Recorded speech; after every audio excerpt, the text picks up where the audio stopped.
think we're going to have a good one. Doesn't look like it's going to rain, but there seems to be a little snizzle in the air, and that'll be good for us. Let's get out there and get it on with them. That's right. I think the game time, I'm not sure what game time conditions are. I'd say around 50 to 55 degrees. A little mist coming out of the, I guess, west, northwest. And I hear up in the Austin, San Antonio area, they're having pretty severe thunderstorms, but don't know if it's going to reach here tonight. Well, let's hope we can get this one in without it. The Horns, to me, as we watch them come through the banner, they really look like they're out to be in business tonight. They waited in the locker room for a little while. Let Brookshire come out here and expend a little energy on the sideline. Brookshire seems to be relaxed, though. They're kind of laid back, and they're not doing a whole lot of jumping up and down for one of their first trips into the playoffs. And it'll be interesting to see how they handle the playoff pressure. That's right. I look for a heck of a game tonight. I think Coach Wild, and you can expand on this more. I'm sure you went to Booster Club. I got there. I was fried chicken. I don't miss fried chicken. I hear you. I was unable to make it, but I believe Coach Wild talked a little bit about the not panicking and playing calm, enthusiastic ball today. Exactly, Shane. That was his main comment was he feels like Brookshire's going to score. He said they're going to score, and it all depends on us not losing our cool. He mentioned the Ganado game that was Brookshire's toughest game this year other than their loss to Sealy in their first game of the year. And he mentioned that Ganado, they never lost their cool against them, and they really had a chance to win that ball game. And he's looking for the same kind of effort tonight. Well, Brookshire on the offensive front, I know they average about 250, maybe 260 across the front with double tight end set. I think that they predominantly like to run between the tight ends, and they're just going to come at you and try to wear you down. Right. They're spearheaded by number 40, Thomas Tarver. He's a senior. He's gained 2,000 yards this year. He's got good bloodlines. He's got a cousin in Sealy and a cousin in Katy. And we don't have to say too much about what those two programs have done over the last several years. He's the man. They like to give him the ball. They like to run him 25, 30 times and let him get his. It'll be a real challenge to the Horns to stop him tonight. So with the coin toss, it looks like Schulenburg is going to kick the ball. I don't know. It looked like they elected to kick it. Yeah. So they're going to take the wind. The wind is, as you look at the flags, the wind are pretty much out of the due north. Yep. Wind blowing out of the north. We're gonna defend the north end zone. The guys look like they're ready to play, Shane. I feel real good about this tonight, and let's just hope that the play reflects the attitude that I'm seeing out there. That's exactly right. So we're going to take a minute here to go to the national anthem and the prayer, and we'll be back here in a moment. Dear Lord, we're gathered here today as family, school, and community to cheer on our teams, the Royal Falcons and the Schulenburg Shorthorns. We pray that you'll watch over these young men during this playoff football game. We remember that these young men have worked very hard to get to this playoff game, and win or lose, they're all winners, and we should feel proud and fortunate to be able to share in their accomplishments. Lord, watch over all of us. Help us to practice good sportsmanship at all times, and grant us a safe return to our homes. In your name we pray. Amen.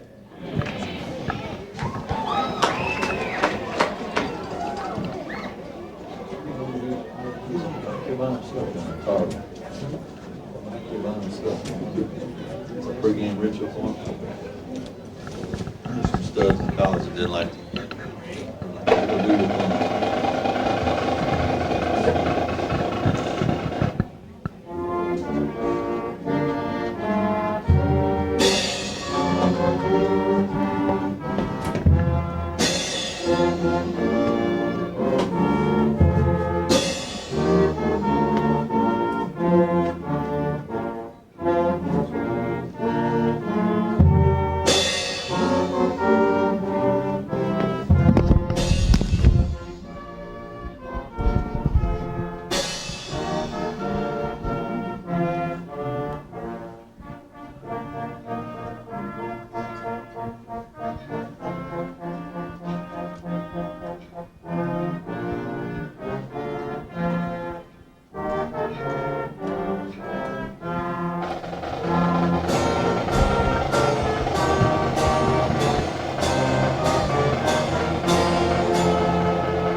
tell you, Steve, nothing fires me up like that national anthem. Hey, man, makes you feel good. The only thing I like more is be standing on the sidelines fixing to strap on a bonnet and go out and help defend a kickoff. That's for sure. So it'll be the Horns kicking off, defending the north end zone, and it looks like their main man, Tarver, is going to be back to return the kick. And we couldn't have a better opportunity here to set the tone with a kick into the end zone and a good coverage unit. I agree, Shane. You know, the Falcons, they're ranked number 1 in the state by 3 different associations, most notably the Harris Poll. We've crept up into where we're in the top 15 in a lot of in the Harris Poll and so forth. We've got a good football team, and what I like to do is smash them right in the mouth, just hit them hard, and take the ball and go in and score and set the tone. I noticed that Tarver's back at the goal line. Obviously, they've seen film of Big Corey Romine's leg, and let's see what we got here. I'm ready. Well, it doesn't get any better than this.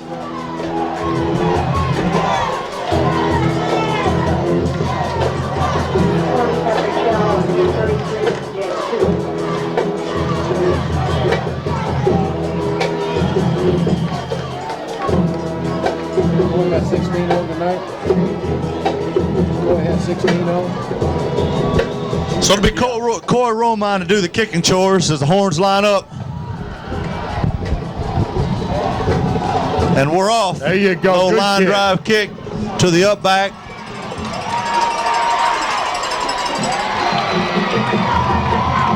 And a good job of fielding. So it looks like the Falcons will take over on the 27-yard line, just a straight-up wedge return, and a host of Horns on the tackle. So Shane, I've seen seven Horns in, getting a piece of that, and that's what we want tonight. We want to swarm the ball. We want to attack them, and let's watch the isolation. Let's read our keys well, and let's go out there and hit hard, guys. Okay, so they come out with 2 tights. Actually, a tight in the slot with 2 backs. It's a sweep right. And Clarence Irving is able to tackle him but not before a 12-yard gain. Yeah, they loaded up the right side. Looked like a little schoolhouse right, and they sent everybody that way. Tarver looks to be extremely quick. Stepped it off for about 12. Clarence, I saw him climb on his back, and it looked like he was trying to strip him. Okay, here's a different formation. It's trips to the field here. A motion back to the boundary. Another sweep. There you go, guys. Good job by the Horns there. Oh, and there's a ball on the floor. Got a fumble. Looks like the Horns are jumping up and down. And the Horns have it. Yes, sir. Hey! That's what we're looking for, Shane. You know, we've been a opportunistic ball club all year long. We've made teams fumble. We've picked off the ball at the right time. Good, hard-hitting Horn football, baby. I'll tell you what. So with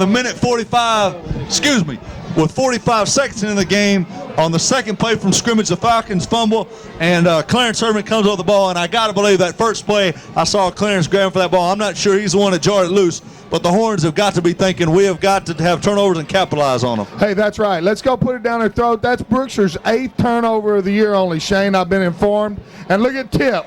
Look at Tip, Shane.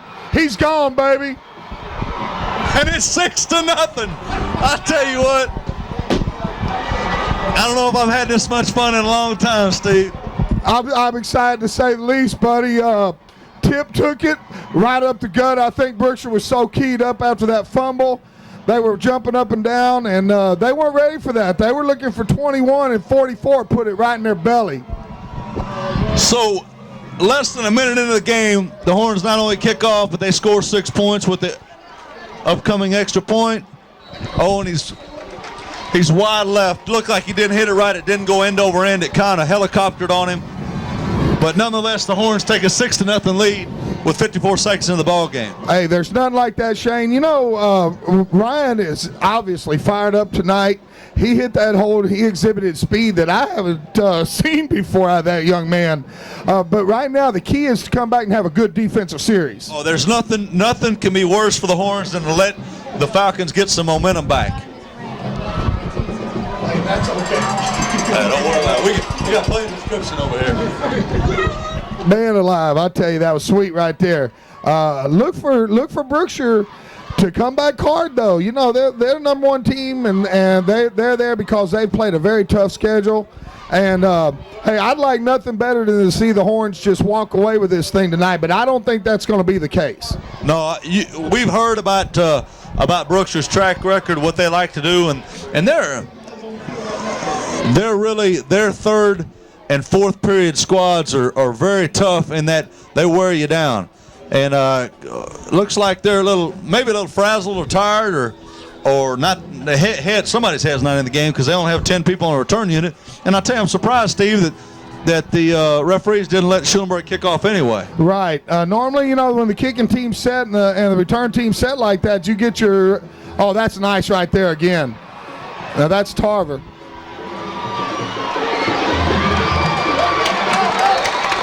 A strong return brought down by 77 John Davis, and had to kind of climb up on his back and grab his ankles. He's extremely quick. You know, he's a combination of Clarence Irving and Marlon Blunston. He's not a big back. He's actually only weighs 160 pounds, but he's extremely strong and very quick. So they come out in a pro set to the field, eye back. Looks like the option, and the quarterback keeps, and a great job. Marty Jones. Oh, sorry, with Tipka, Marty, and Coy Roman all over. Man. Whew, man, Pat Marty's fired up. Coy Roman, Tippy.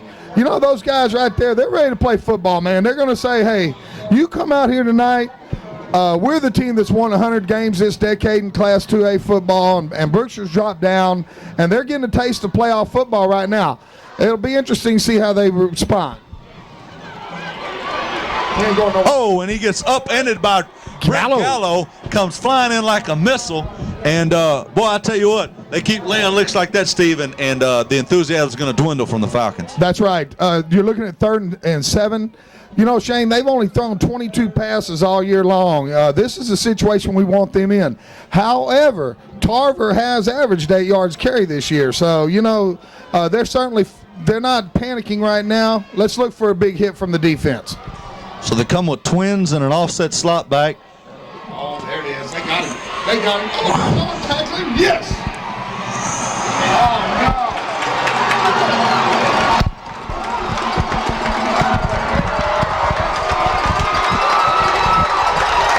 I tell you, Steve, I thought he was down. You did too.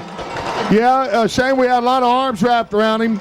Big number 78, Donald White, 260-pound junior, grabbed him the horn, spun fairly well, but here again, we talked about the Falcons' team speed on defense, and Clarence looked like he had a lot more room, but when it closed down, it was gone pretty quick. Yeah, Brookshire flew to the ball real well, and that's what they're going to do. We're looking at 12 and 22, 2nd and 22 here. So twins to the field again, and now they run the spear. And a good job by Kurt Kabinka becoming a defensive back. Yeah, number 48, Joseph Davis. He's a senior, and he's a defense, you know, a good ball player, obviously, or he wouldn't be starting on this team. Joel got rushed a little bit. He stepped up in the pocket and made a little bit of a throw behind Kurt, and the DB was able to make the pick. So it'll be 1st and 10 for the Falcons. They go twins to the field on the 49-yard line of the Horns. And it's the isolation play.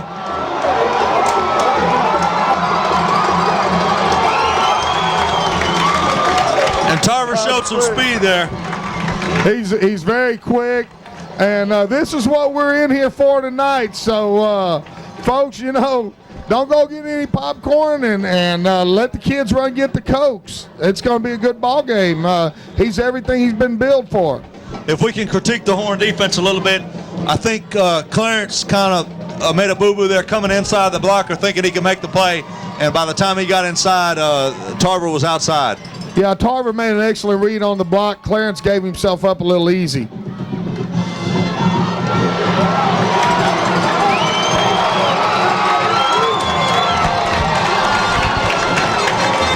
And you know Tarver scoring there on the isolation. He keeps bouncing it out.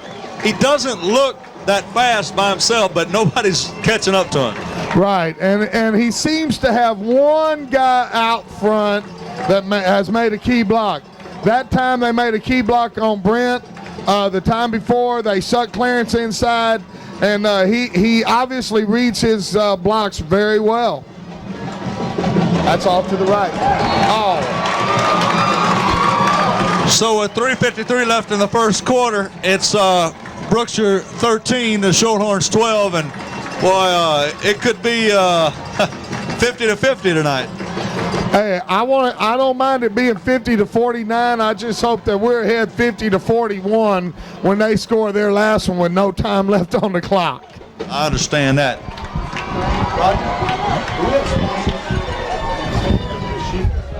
Did Carla get anybody sponsorship? I seen her on the field. This is playoffs. That's it. Got to kick an extra $100 in. Recognize now. We need a big return here. Well, we're gonna. I guess I'll take that $100 I seen her and she walked across and she didn't say a thing about it. No, don't worry about it. It's getting a little chillier up here now. I brought my big jacket. I Put my coat on here. brought my.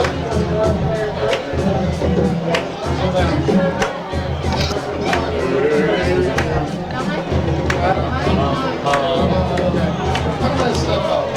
Someone throw a pumpkin in that. What she's got on?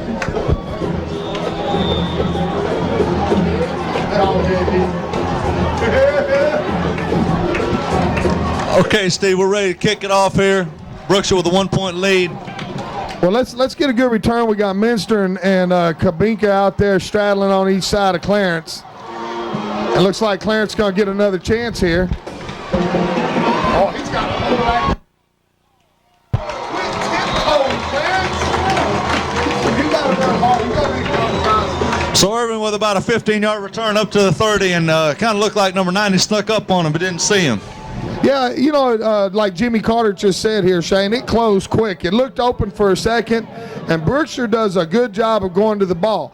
You know, I hope we don't have to return another kick tonight other than to start the second half. But if we do, I'd like to see something start one way and go the other way on a little reverse or something as aggressive as they were. They come with an overload to this side of the field. You know what? I don't think that was offside, Steve. It looked like we got late down on the ground, but it looked like the ball was snapped, and part of our line just didn't fire off at the right. It looked like we got penalized for not everybody firing off.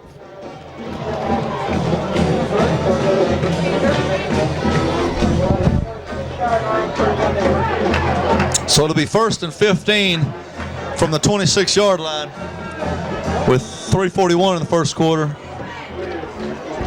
Well, Shane, we can't be giving up 5 yards. You can't be starting off 1st and 15. You got to come out here and let's pick up about 9 or 10 now and put ourselves in good position on second down. You got another penalty. I don't know what kind of illegal block that could be, because it looked like a clean block by Roman on the end.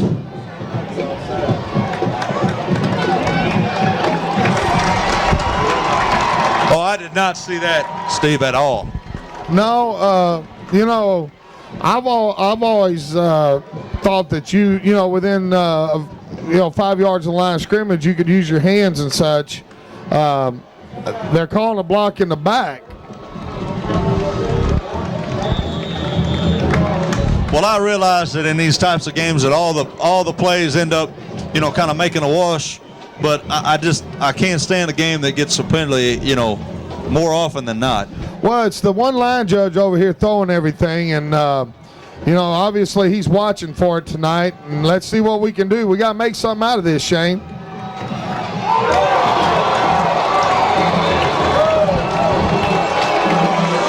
I think the Falcons have researched that play a little bit, because number 11, Donald Glover, he was on that like stink on caca. Yeah, he's a senior, and he was ready. He closed quick. I wish one of the big linemen could have picked him coming in, but we missed him. Well, it looks like he's reading the tackle when the tackle, because I have no idea why he'd have flown to the ball, flown to the wide receiver like he did, unless he's reading that tackle. And when that tackle fired out to come get him, he said, "I know where the ball's going." Right. He's obviously, that's his key, and he read it well tonight. Oh man.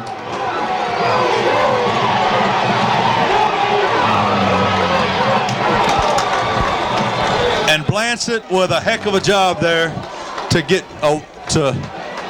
Whoo. Yeah, that's the first time I've seen us go out of the shotgun, Shane. And, Pat Marty's hitting himself upside the helmet. He knew he rolled the ball. And that'll happen sometimes on turf. You know, the ball will stick a little bit and roll back on you rather than get a lift. I'll tell you what I like here, Steve, and that's a quick kick. Me too right here. You know, there's nothing better than a good quick kick. It looks like Royal's not ready for it. But let's see what the Horns are going to do. Looks like they tried to get him some room for a punt. Yeah, right here with 2:20 left in the first quarter. That was an interesting call right there. You do, if you're going to run the ball, you do need to stay conservative. Down there by the end zone. And a lot of teams, when you're as explosive as the Horns are, you don't work on the quick kick. No, you sure don't. I mean, there hadn't been many games this year where we had a down and distance that I didn't think we could get. That's right. And that time we were looking at a third and about 42 or so. And now we're looking at 4th and 36. So Tip gained about 5 or 6 yards. And let's see if we can just settle down with this timeout here.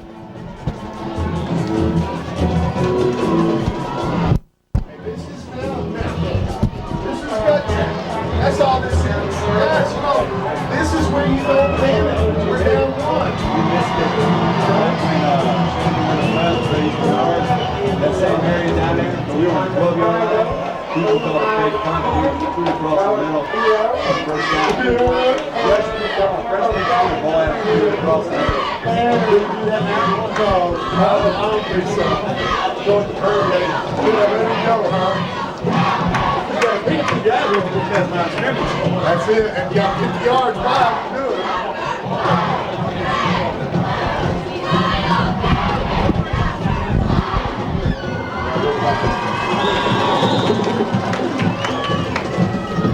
All right, folks, looks like Joel's backed up to punt. Horns after taking a timeout. Coach Rodney Mahawkey just informed me about the time that Coach Hoosman threw a fake punt in here right about this time. But, it's blocked out of the end zone. And big number 95 looked like he came right up the middle for the Falcons. Yeah, he looks a lot bigger than 205 pounds. He did come right up the middle. And Shane, you never like to give up points, but that might be a blessing in disguise because Blanchard's averaged about 35 yards a punt this year, 37 yards a punt, I believe. That would have given them the ball at the 40-yard line without a return, and they're very explosive. Now we get a chance to at least let them start offensively in their territory. That's exactly right. And being down by 1, now you're down by 3. It really, if there are no more scores till the end of the ball game, we're still not out of a possible playoff situation. That's right. And, right now, the Horns are being, they're over there, they're getting a little gut check. And I think they're going to be fine. They're going to come out. I think they get to kick the ball from their 30 or so. And 25, Jimmy? Oh, yeah, it is from the 20. But still, let's get a good kick and hope for no return and play defense.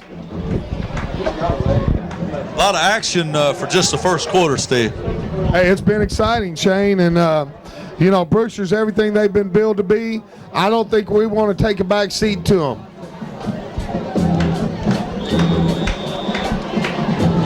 It looks like we might punt here.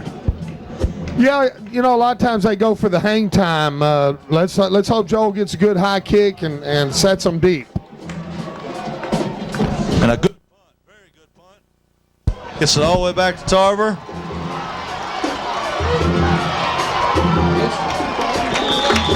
He has a good ability to just hide, kind of. Yeah, he sneaks in there, doesn't he? And then explodes on through what's left over. I even had a hard time seeing him from up here with the bird's eye view. That sea of red, I can imagine. Yeah, buddy, that's what it looked like. He snuck right in behind his blockers and had a nice return, but let's stop him. Okay, so it's Twins into the boundary here. They've been running the isolation play with some success here at the end of the first quarter, and they come back to it to the Twins side.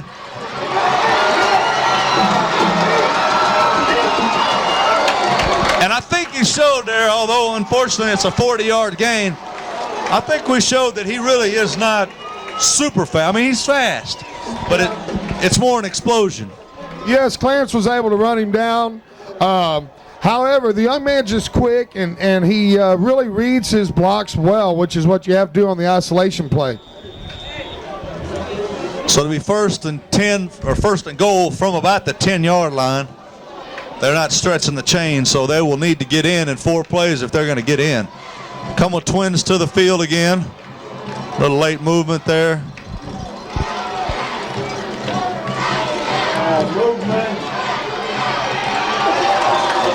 Oh, and Tarver, it's not bad that it's not bad defense, but every time we hit him, it seems like he's getting 3, 4, 5 more yards. Right, he seems to be shedding the first tackle, and we're getting him downfield. Brent Gallo's making a lot of stops tonight, and that's, you think, hey, great for Brent, but when your strong safety's making the stops, generally it's several yards downfield. So they come out with actually a tray set with a tight end and 2 wide receivers wide right. ISO up the middle. I don't think he got in there, Steve, but he sure is close. Yeah, he hit up in there pretty hard. Looks like, I don't know who got him first. I think that, let's see who gets up from down there. Looked like Minster hit him pretty good and stood him up, and Kirk came in and helped out a little bit along with Tip. The Horns right now, this is the longest 6 inches right here on 3rd down and 6 inches, and what you want here is penetration. You got to have penetration by your defensive line, and Royal takes time out.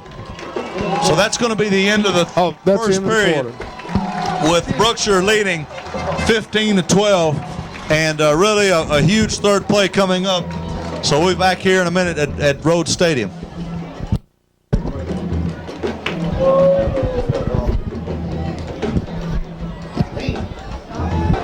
Okay, Steve, big down here for the Shorthorns. We need penetration. Got to have the thrust from the defensive line right here so the linebackers can feel and make the stop at about the 3-yard line. We got it. We got him. Oh, come on, guys.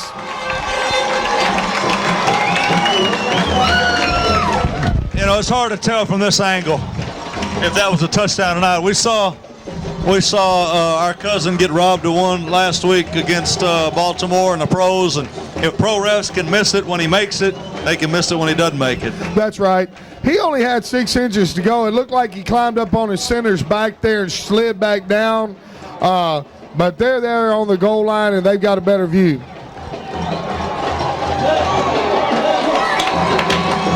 Okay, so 3 seconds into the second quarter, it's going to be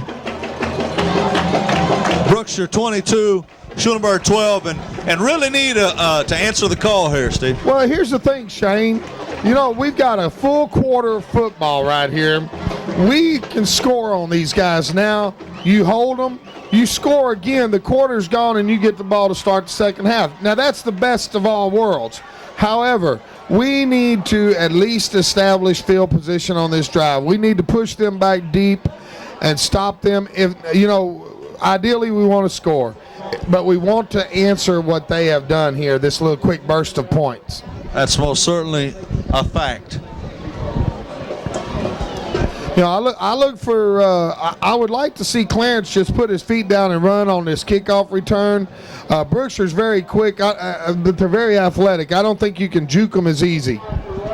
No, I'm with you. You got to go north and south, and you make 1 or 2 miss, and then you go straight up the field. It's not a juke and run around and have the ability to go down the tippy-toe down the sidelines. That's right, because they have too much team speed and they fly to the ball too well. Big kickoff return here, Clarence. How about it, buddy?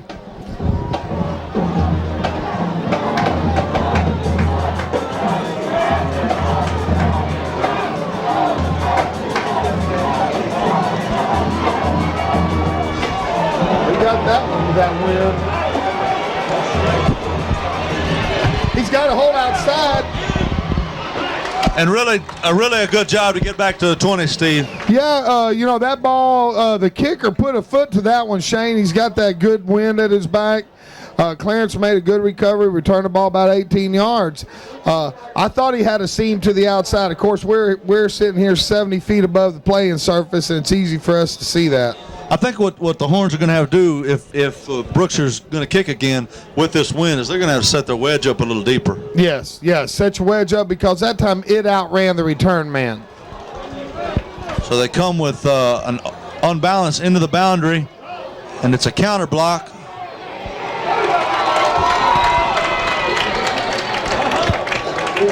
And the ball comes loose, but the referee's making the good call that the running back Clarence was down.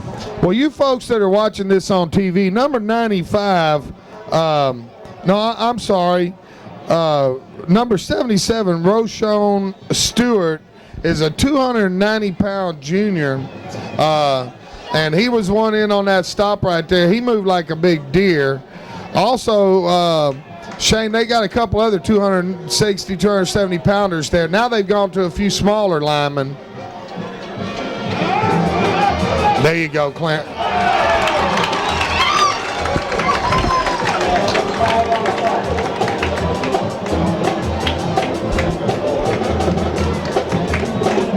Afraid it's going to be against the Horns. And I'll tell you what's hurting, Steve, is they're just real quick on the corners. Yeah, that was a senior linebacker, Lyndon Stamps. He was doing some showboating and some mouthing before the game, and you know, it looked like he may be able to back it up a little bit. He's a flamboyant type ball player, and he's made a few key plays here tonight.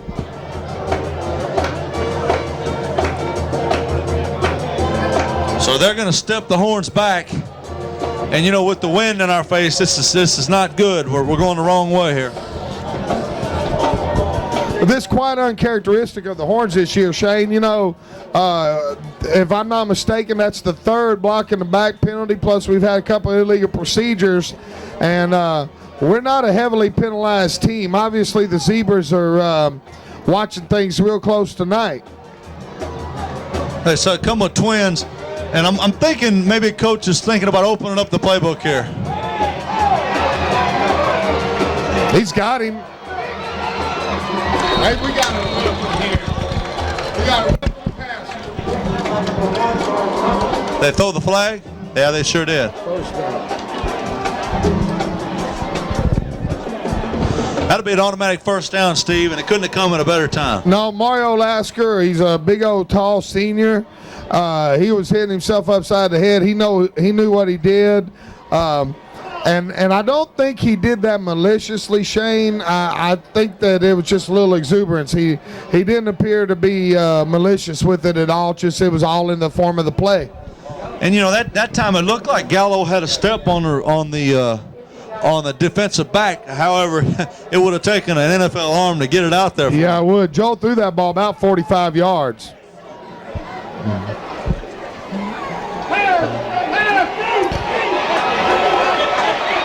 Yeah, Kurt.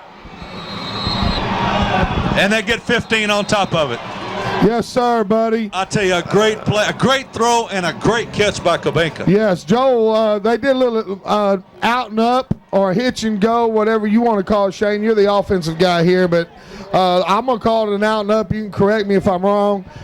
Beautiful play, beautiful play. That's exactly what it was, and I tell you what this game reminds me of, and it reminds me of it because I have heard some people in town say, man, you really think we can beat them, Shane? You know, I mean, you're always going to have your doubters, but you got to admit, this is a great team. It reminds me of 11 years ago when we played the East Bernard Brahmas, and they had beaten us by 25 points the first game of the season.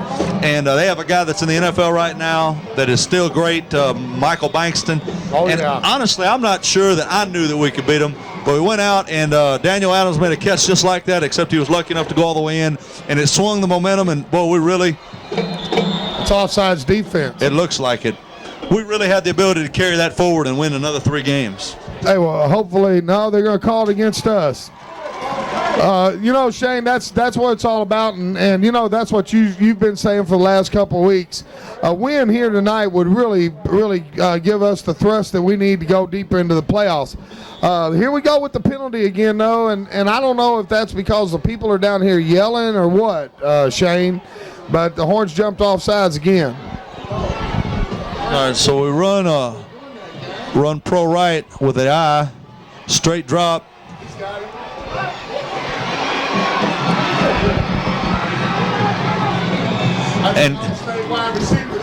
And Curtis coming to play, baby. We said he needed to get involved, and that's just what he's doing. Yeah, that's what. Hey, I was fixing to toot your horn a little bit for you, Shane. During the last time out, you had said that we need to get Kabinka involved. I still think you got that pipeline down to Coach McNeil's headset because obviously they're thinking the same way you are. Maybe great minds think alike, and let's go get them, Horns. I'm going to fall over from this head swell here, Steve. So it comes, trips to the field. He rolls, Blanchard rolls. Oh, it's in the corner. He's got him wide open.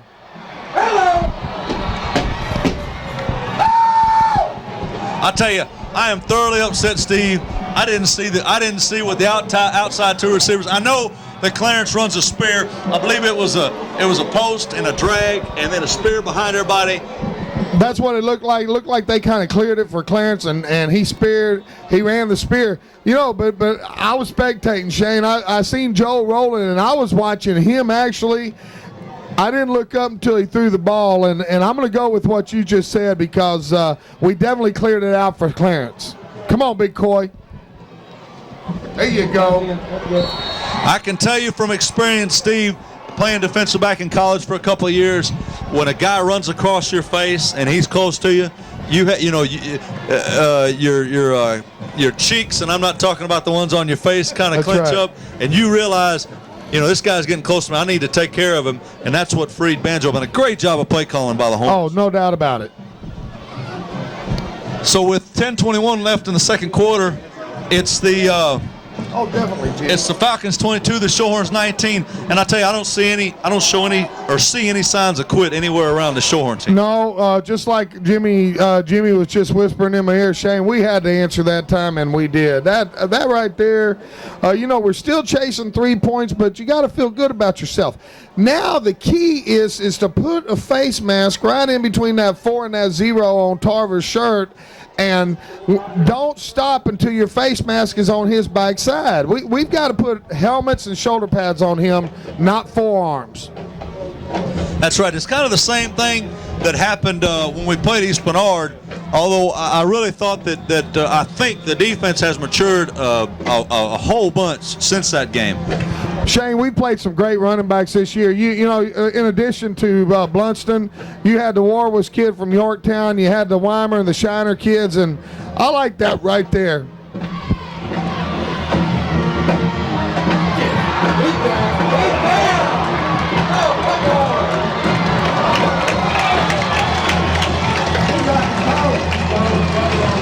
Well, I'll tell you what, I don't know if he was down or not, Steve, but they're athletic. Shane, he did not touch the ground. He landed on his back. His arm came down. He bridged himself. He flipped, and he kept running. Folks, you're going to see this tonight here on Wednesday night. Correct me if I'm wrong, but I don't think he was down. It was a heck of an athletic move. It really was impressive. So they go with twins to the field in the eye, and they come straight up with an ISO. And good job by Tweedy and Blake Vachera on the tackle. And that's just, I think we hit it on the nail on the head a while ago, and he said he just runs up in there and looks for a crease. That's it. He reads his block really well. guys like myself, I just want to put my nose in there and run and follow my face mask, and that was always effective for 2 yards, but he's getting 5. He's really picking through there well. See, look at that. Look at the shuffling. And a good job by the Horns that time. Looks like they got some penetration. There's a flag, and let's hope it's illegal procedure. Well, this guy here on this side has been throwing that flag all night long. He's dropping the flag, and Brookshire's pointing at us again. It's offsides defense, and it had to be somebody that lined up offsides. I did not see anybody move that time. I wish we had instant replay. I'd be like Madden, scratching all over that pad. I'm telling you, I'd give you the monitor and let you go.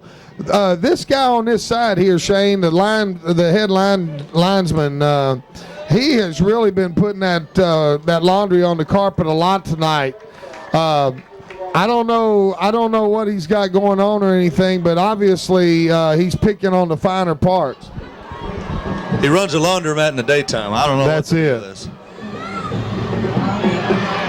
Nice. Good job by Blake Vachera coming in for the ankles, and I think, I don't know who finished up on it, but a good job by the Horns. They're really rallying, and I think they're going to start keying on number 40 a little bit more. Hey, it's time to do it. Valenzuela was also in on that play that time, even though his contribution was taken out of blocker. And that's what the Horns need to do. They set him up second in a really long 7 and stop him. We know he's going to get the ball. He's carried the ball 8 out of every 10 times already. Doubles formation, a tight wing right. It's a trap. I seen it. Baumgart's seen it. I tell you, they're going to get these. If they don't, if they'll ever call it, the Brookshire linemen are going to get a flag on it, because I believe it is a penalty if you grab an offensive guy and try to advance him. Yes, it is, and I don't understand that unless they change the rule. You are not allowed to push to pull your quarterback, pull your running backs, or anybody through the defense, and it almost looks like that's what they're doing. So they come out in a doubles formation, and it's 3rd and 6, and it'll be interesting to see if they throw the ball. They got Tarver wide left.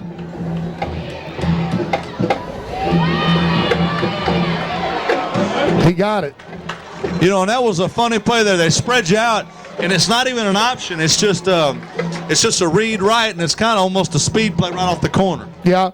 I've always called that quarterback sprint, either quarterback sprint right or quarterback sprint left. You run to daylight, and then you turn upfield, and that's just what he did. He peeled right around his tackle. And they actually got Tarver out of the game that time to get him a break, having number 33 in there at the fullback position, or the one-back position. Yeah, he carried the grocery quite a bit, and look for him to get the ball again here, though. There you go, Coy. That was... I tell you what, either somebody's those interior linemen and outside guys must be doing a heck of a job on the linebackers, the Horns, because Romine held up 2 or 3 blockers at the line of scrimmage for it seemed like an eternity. Well, you said the key word, Shane. That was held, except Coy was getting held, and big number 65 had his arm up around Coy's shoulder pad, and that's as illegal as sin right there, and they didn't call it. But Tarver cut inside and really read the blocks well. So it'll be 2nd and 1. Twins to the field. They give it to the fullback, number 30. Joey Lewis, and he gets about 7, so it looks like it's going to be a first down. And with this type of offense, Steve, what I really look for here is we need to make them make a mistake. We need to get them on a holding penalty, a block in the back like they've done to us. And they don't have the ability to recuperate with the passing game like we do. No, they don't, Shane. And right now they're controlling the line of scrimmage, and that's what's getting them the lead right here. And that's where we've got to come through with a big fumble recovery. Marty grabs his ankle, but not before he's able to gain about 5 to 6 yards. And quarterback showing some elusiveness and some ability to run the ball. Well, they're 2 top skill guys, both the quarterback, Tarver, the running back, and the quarterback, Vaughn. They're seniors, and they're 3-year starters, and they're showing their athleticism here. I think. Now move them back. I think they got the. And I tell you, Shaking his head. What's he shaking his head for? I think that the Horns, by jumping around a little bit, caused that, and I don't know if the calls in high school are like they're on the pros, but now you can get a defensive offsides by jumping and making movement. That's right. If you jump into the neutral zone any at all, even if you don't, and the lineman raises up, of course, if the center snaps the ball, you know you're offsides. But if the lineman moves up when you're in that neutral zone, you will usually get called for the defensive procedure. A different alignment here, Steve, is they bring. I would look for a pass here. They bring number 30 way over to the right. It's isolation. Kind of a almost look like. That's what we got to do to him right there, guys. Was that counter blocking? You know, Shane, I'm going to apologize here, buddy. I'm getting too caught up in watching number 40. The old linebacker's coming out in me. You know, that was always my job, was to Sam that guy, and man, I'm just up here wanting to go hit him. You know, Pat Marty's doing a good job of it right there, along with Kevin Minster and Big Jeremy Baumgarten. Looks like they got Baumgarten and Minster over there on that same side. We're going with a 6-man line. A little confusion here. It looks like the Falcons going to take a timeout. And boy, I wish they wouldn't have been that smart, because they really both outside receivers didn't know where they were going. The quarterback was pointing one way and coaches were pointing them another. So they called a timeout. So with 4:46 left in the first half, it's the Falcons 22, the Shorthorns 19. You know, I know I'd never pull it. I know I'd never pull a Woody Hayes and hit her opposing, you know, kid. But I know close. You ever thought about spiking the ball more than opposing kids' face? Hey, you know what? Other night, the little league meeting, I'm sitting there talking to Rick Lick, and do you know they moved to the farm? You know, Cassie is supposed to be going to Schulenburg school here. Yeah, they'll make her better. Yeah, she's awesome. You know, she made a 14 to 16 team in Austin last weekend. She made a team in Austin, a 14 to 16 team. She's awesome. She's tough, but boys, I tell you, she's as good as I've seen this year. I've seen her play. I know who she is. I love her to go to Schulenburg. Well, she lives in my district now because they moved out to the daddy's farm. That'll make her better. Man, I would make her. I was on school board. I would Check your Hey, I'll spare love more than athletics. Oh, but Jamie. that's what he said. That's what he said. John says, hey, let's go. And Jamie said, no way. That's okay. Oh, big play here, Shane. You know, they're in 4-down territory if they want to be, but this is the key play right here. Let's stuff them. It's a pass. Oh my God. Yeah.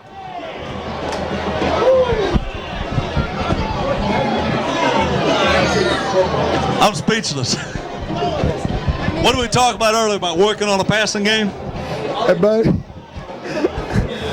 Where is a great saying when you need one? I don't know about you, Shane, but There's only 3 things that can happen in a pass. there you go, Darryl Royal. Thank you, buddy. That was barnyard ugly. That looked like the pig's pen there. All right, 4th down. Let's go, Horns. Make that happen for us Huge now. down here. It looks like they're isolating again. Double tights.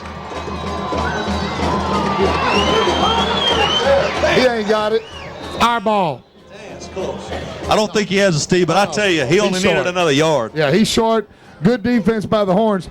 You know, Shane, they've done that same play twice on this drive now, where they just spread the defense and let the quarterback use his athleticism to get outside. That's the same. So with 4:33 left in the half, the Horns take over 1st and 10. And Steve, an awesome opportunity here to gain some momentum. Well, we're sitting at 4:33 left in the first half. Let's go down and score. You know, whether it's 3 points or 7 points, let's go down and score with a good sustained drive. And Clarence has got some room for the first time tonight, it looks like, Shane.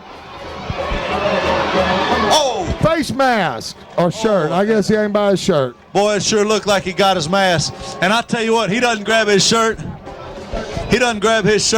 And it might be, the cows might be coming home, huh? That's right. I thought it was going to be about 89 yards for Clarence there. However, I'll take the 12 that he gave us. We're in pretty good shape now, 1st and 10. That's right, and the clock keeps rolling, and there's also nothing wrong with driving down and even having a field goal attempt with almost no time left. That's right. Let's use up the clock and let's score, guys. We get the ball to start the second half. We're in a win-win situation. Oh, he's open. First down. It's going to be a first down. Looks like they're going to move the chains. Now I don't think the guys can decide whether they're going to spot it. It's close. Yeah, I think they're going to measure probably.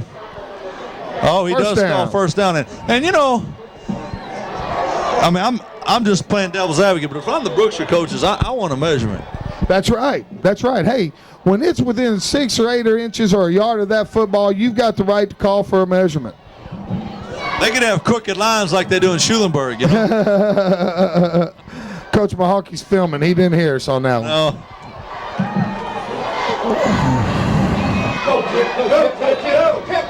Boy, Tipka is 8 yards, running, 7 yards. spinning, moving, stumbling, bumbling, rumbling. Going north, baby. That's where he's headed, and that's where we want him to go. Keep going north, Tip. Horns are in good shape, Shane. There's still 3 minutes left in this quarter. We've moved the ball real smartly, 35 yards or so, and we moved it about 31 yards, and on 4 plays. And at this rate, we'll be in good shape. Sure is. As the clock continues to tick under 3 minutes, straight drop, out route to Kubenka. He can. He's just such a strong kid. Yeah, you know, his speed is his greatest asset, Shane, but he's not what you would call a thin or a skinny young man. He's got good size to him also. So it'll be first down as they march into rural territory with 2:45 left. And when the clock hits 2 minutes, that's when you start to play with a little more conscious of the clock. That's right. And we're moving the ball real well. Let's just keep doing what we're doing, and we'll be in the red zone quick. Clarence got room outside, Shane. Tip with a great block, but 27 closed. Yes. Yeah, calm Clarence down over there. Hey, that's a good move. I don't know who that was that grabbed Clarence. It was big number 72 from the Shorthorns, Tweety Valenzuela. He grabbed Curtis. He backed him out of there and kept that from going both ways. And now it's 15 big ones against Brookshire. You know what this reminds me of, Steve? And I'm saying I'm comparing this team to the team in '94 that went to the state finals and really won the game against Go-Wait. But when we played, and I think you went to that game in Houston, when we played Wheatley, they were physical, they were strong, they were fast, but they didn't have the head about them. That's right. And that's what happened just there to Brookshire. And you brought up just what I was going to say. There's the double dive, Shane, and they meet Clarence hard in the goal. But look at him running. And he gets an extra 2 or 3 yards after initially getting popped pretty good. Yeah, you know, Shane, though, back to that Wheatley bunch, a lot of times when you have spirited young men like play for the Wheatley Wildcats and out here tonight for the Brookshire Royal Falcons, there's very few things that you can do with them. If you rein them in too much, they'll play tentative and you won't get the performance out of them. So you almost got to live with it. You almost got to let them go if you're their coach. That's true. Oh, yes. It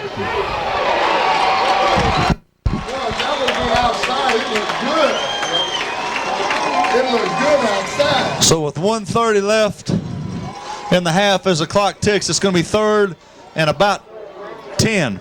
So the Horns will need to pull a good play out of their playbook. And I got to believe, Steve, that we go back to the trips formation. If we have another one out of the trips formation, we go without trying to find either Kurt or Clarence. Right. You know what, Shane? One thing that we really don't do a lot of is throw the ball down the middle. I would like to see something like we did to Clarence earlier and get the ball down the middle instead of throwing it out to the flats. Tips wide open.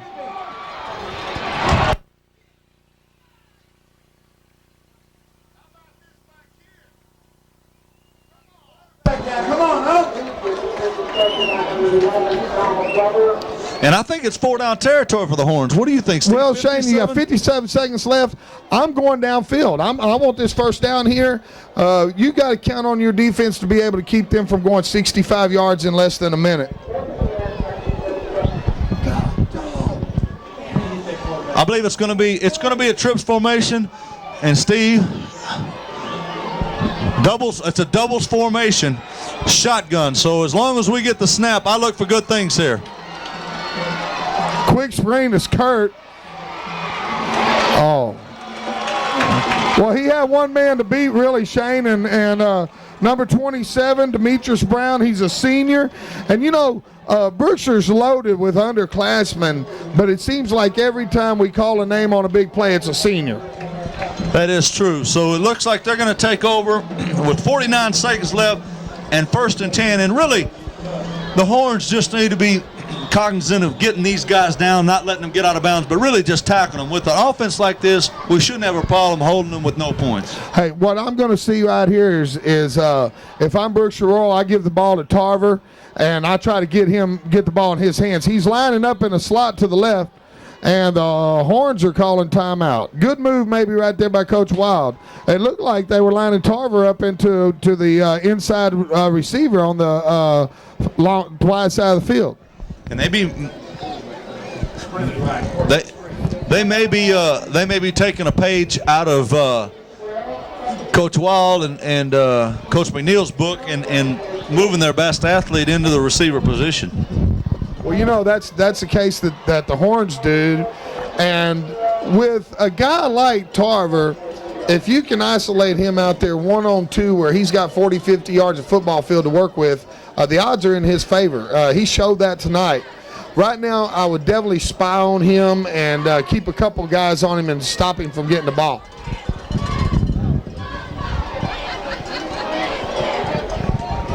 Well, after reading so much about him in the Houston paper, Steve, he's nothing. He's not near what I thought he would be in size. No, you think he's 6'1", 190 instead of 5'9", 160. But he plays big, Shane. He's out there with Minster right now out on the wide side.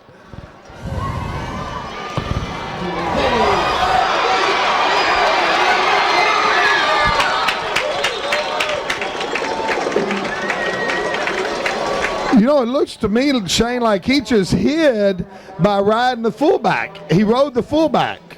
He does. He rides the fullback and waits. And, I mean, it's so wide open in there.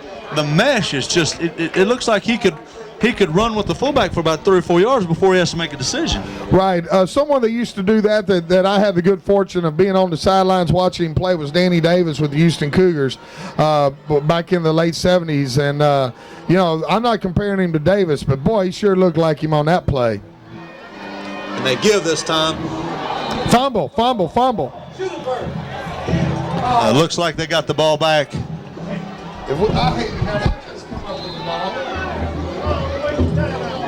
No, 65, big lineman. So it's going to be timeout. It looks like that. I'm sure the Falcons call. Well, you talk about that big lineman, number 65. That's that Chavez kid. He goes 290, but he's really, they've got several kids in the 260 plus range, but he's the only one that's carrying a little bit of it around above his belt buckle. Most of them are, even though they're big boys, they're in pretty decent shape. They sure look like it, Steve. And I don't know what has transformed over here in this part of the country with Brookshire in the last 5 years, but we were talking about it before the game, their inability to really even mount a fight against the Shorthorns in years past. I remember I believe it was the 92 state championship team beat them 63-0. And, they had athletes back then. Maybe they weren't all out, playing. They always had a better basketball team. Maybe they just wanted to play basketball, but it seems as if Brookshire's really come full circle. Maybe they got some of the suburban development that's come out in West Houston and picked up the necessary kids it takes to get the program going. I think so, Shane, and they've got a good coaching staff now, and that's such a key. You were fortunate enough to play for Coach Hoosman at Schulenburg, and you know what it's all about. Well, it's Trips and Tarver's lined up, and the speed option again right up the middle. And Marty with a nice job. Yes. Gang. I like that. Let him know. Well, they stopped the clock to move the chains, it looks like.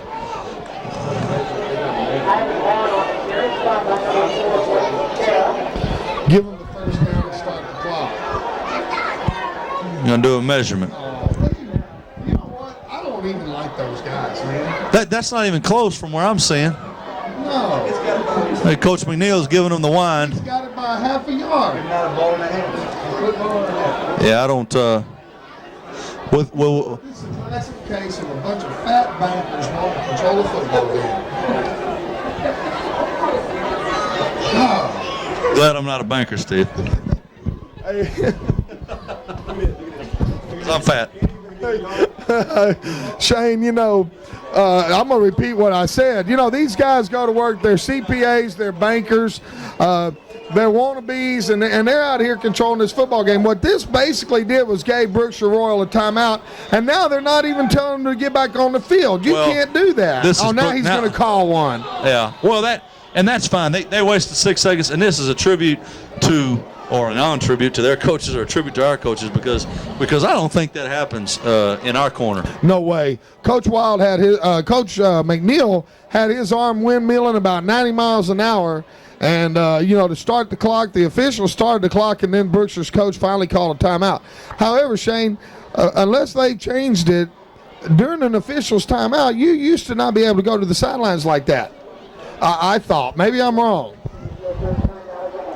And I know they did burn their timeout, but, once again, however, I didn't think that you could use an official's timeout or the change of a quarter to go and huddle with your coach on the sidelines. Man, I really don't remember, say the truth, Steve, what the official ruling is at. Well, see, they used to make us walk with them on the change of quarters. Now, they'd walk with us all the way down.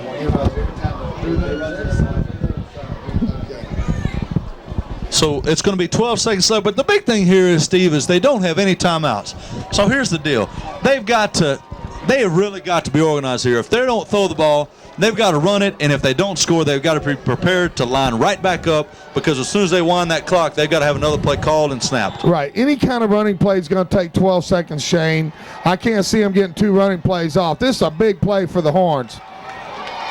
And he's got him. Yeah, baby. Nice play, Minster. No, there's no flag. This guy is unconscious. He threw it way over here. No, there's another guy over there. I mean, 5 to 10 seconds after the ball had bounced for the third time, Well, Shane, you had an official right there on the play who did not throw a flag. Let's see what this is. This could be offense. I don't know what it was. Okay. Is that illegal man down there, illegal shift? It's on the top of the head. It's on the top. Ineligible receiver downfield. Okay. Well, that's a good thing. That was really a good route by Brookshire. Tarver. They had Tarver out there one-on-one with Minster. Minster played that ball right. He watched his receiver the whole time, then looked up for the ball. And they're going to go to him again, Shane. We got a pick here, and Gallo's got running room. Oh. They're going to call an interference there, Shane. It's going to be, hopefully it's only a 10-yard penalty, because they're going to get another play. It'll be 15-yard penalty, 1st and 10. They're going to try a field goal here, I believe, because they're coming with a mass substitution.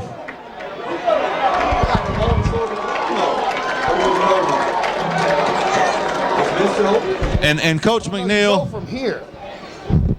You go from here, guys. It ain't none of that's from the line of scrimmage. Hold on. Well, that's 15 yards from the line of scrimmage. That's 15. 15. So the ball's on the 25, 35, right. 42-yard field goal. No, sir. If he is, I'm going to go see if he's winding up play. Well, they're saying here that I know the coaches are saying it was an uncatchable ball. Watch the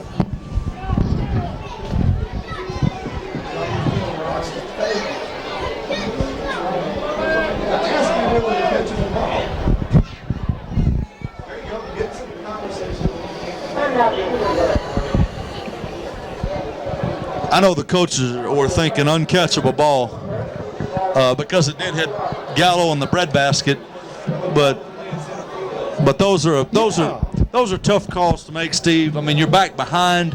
You think the receiver's progress was impeded. I mean, I can't stand it but that's just the way, as you know, the game is played, as well as baseball and basketball. Those are judgment calls. Right. And it's hard, what one person sees, another person doesn't.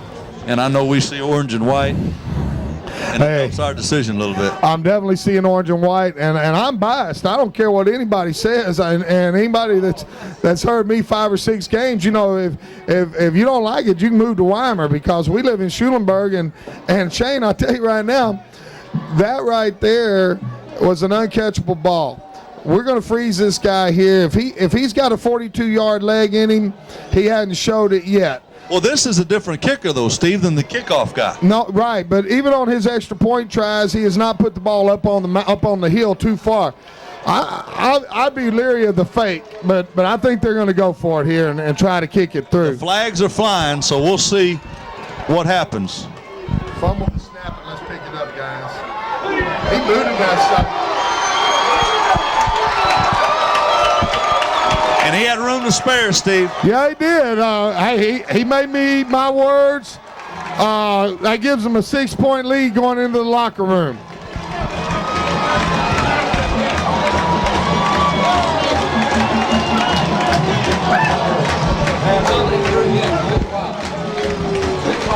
So Wild's giving them an earful as they're coming in, and it's going to be the end of the first half. And the Royal Falcons 25, the Shorthorns 19. We'll be back with second half action from Jack Road Stadium.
Okay, Steve, we're back with the beginning of the second half.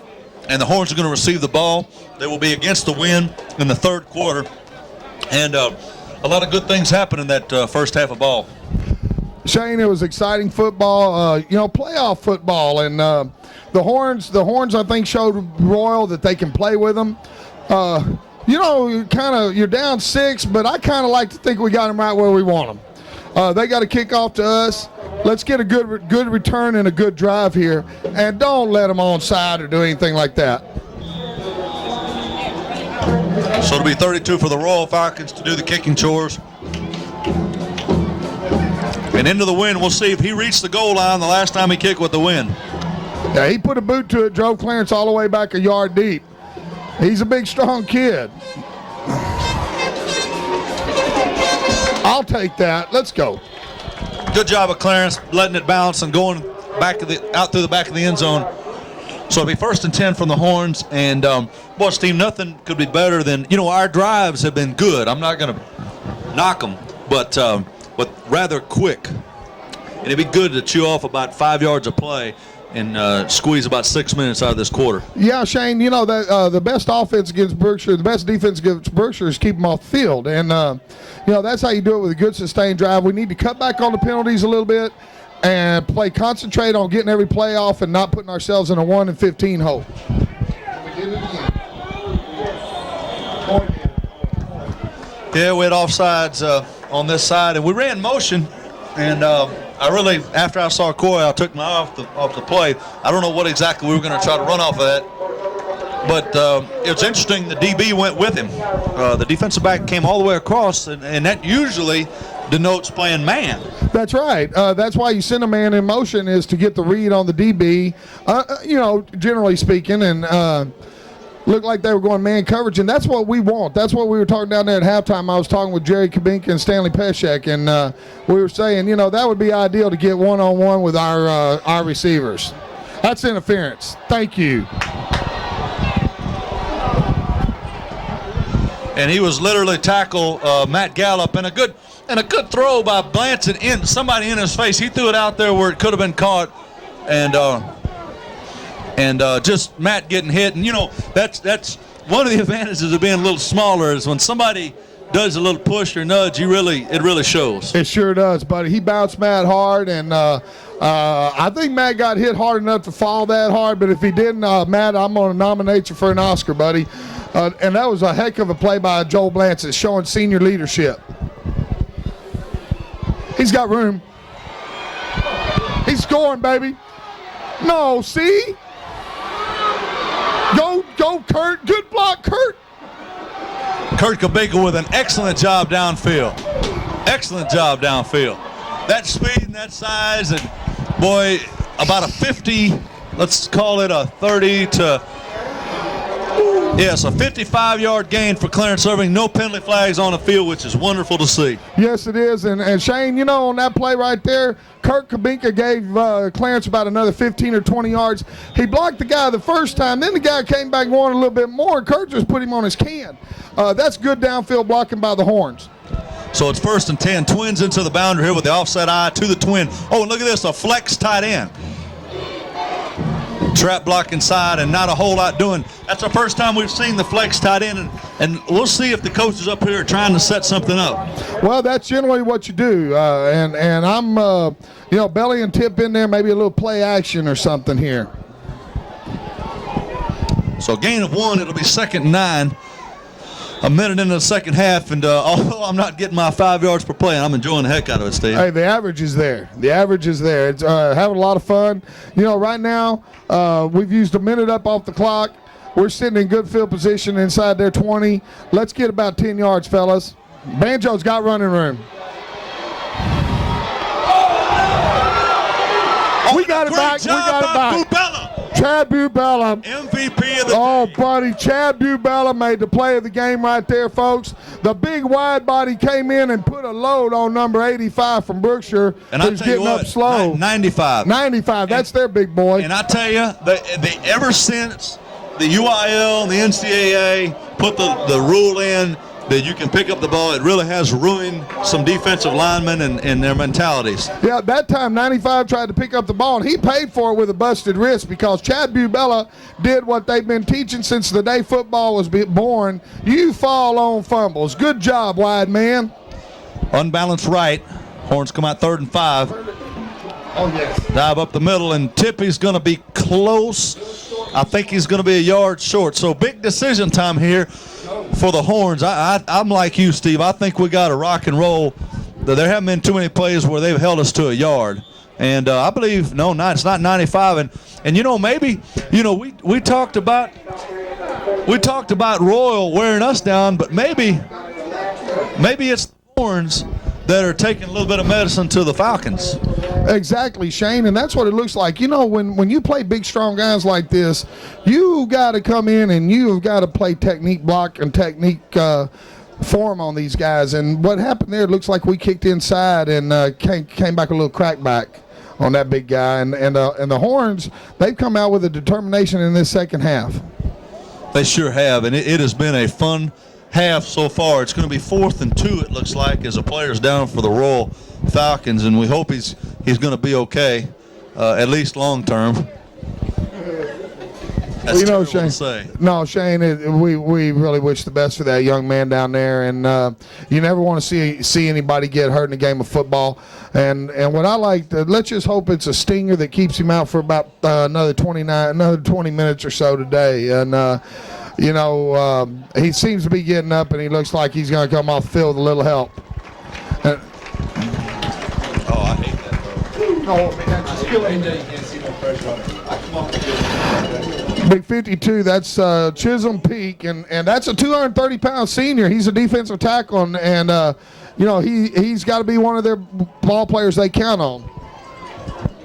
So with 4th and 2, it looks like the Horns are going to go for it, and a big down here. Well, this is where we talked about penetration earlier by the Horns.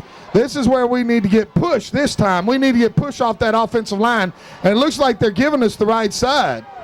Double dive and clearance is stopped, Shane. It's real close. Golly, it's going to be. I don't think he got it, but that's just me. They're gonna give it to Burrow. I don't think he got it looking at it here. And it looked like Tipka could have got it. Yeah, it did. They keyed on Clarence that time, and Tip had a hole to run through. However, that play's worked real well all year long, and since we started running it, and you got to go with it. Now it's time for the defense. So a huge play for Brookshire, and they come out in twins, and you got to believe it's going to be Tarver right, Tarver left. Yeah, he was slowing down a little bit in the first half. Let's put some helmets on him, guys. There he is. There you go. Gang tackling now. Throw him down. And a gain of about 5 on 1st down. But the Horns do a nice job of wrapping him up. And, I don't mind 5 yards and 5 yards. I just don't like the big gains. Right. Well, what you want to do ideally, Shane, is you want to stop them on 1st down to no gain or a gain of 1 or 2. What I'd like to see in there, we had a lot of shirts on him. I'd like to see someone come in and deliver a blow when you have him stood up that way. So they go with a tight wing, doubles to the other side, or twins to the other side with Tarver. He's going and they come to the short side of the field. And he drags a few ball carriers. And I'll tell you, that is a tough job for a defensive safety to be coming downhill. You got to have pretty good agility because Tarver's so shifty. If you go one way and he goes the other, it could be out the gate. That's right. And, that's a good play by Brent to close on him. They had 3 guys on Tweety Valenzuela that time, and he stood up and he held his own, but Tarver cut inside of all that and was able to pick up yardage.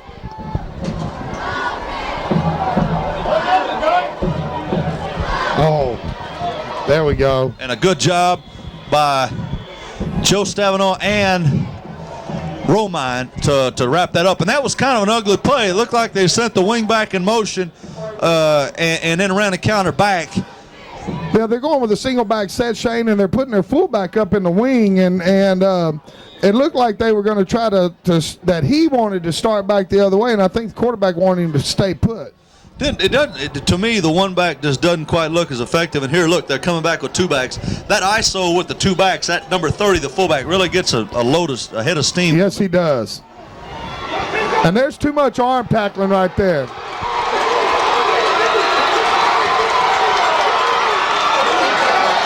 Ball's loose. And it looks like the ground created a fumble there.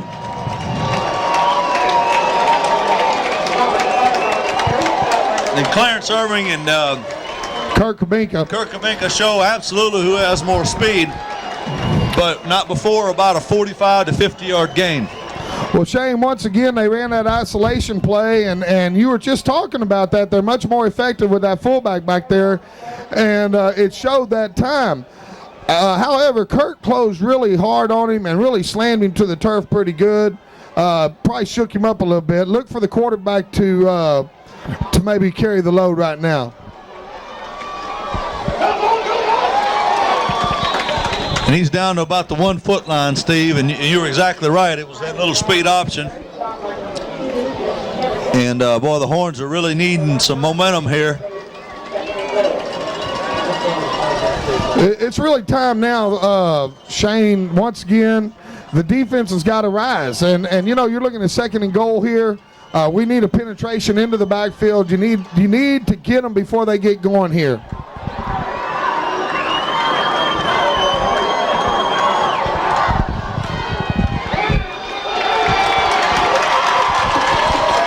So they run a sweep right, and Carver goes in virtually untouched.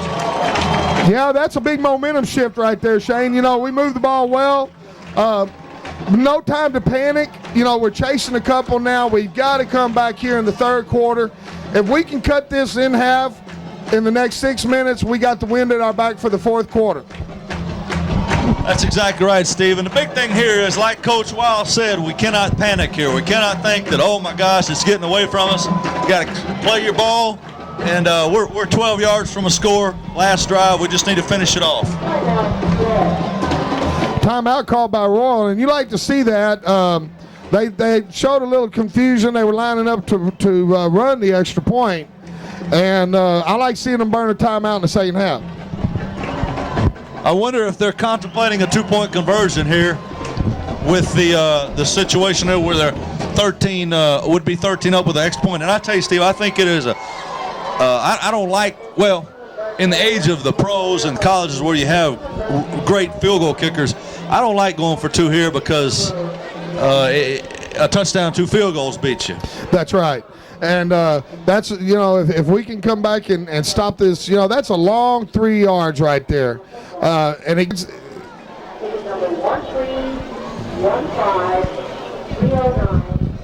I believe they're going to go for it here, Steve, which could work very much in our favor.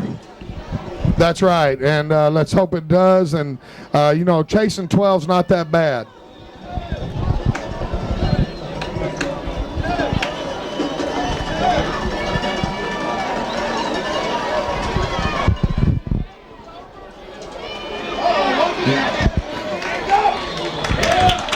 And he got in for the 2-point conversion. That's the quarterback, Vaughn. And it's going to be a 14-point lead with 6:33 to go in the 3rd quarter. 33-19 roll. Well, let's just cut it in half, guys. You know, we got to go down, use up some clock. We will have the wind in the 4th quarter.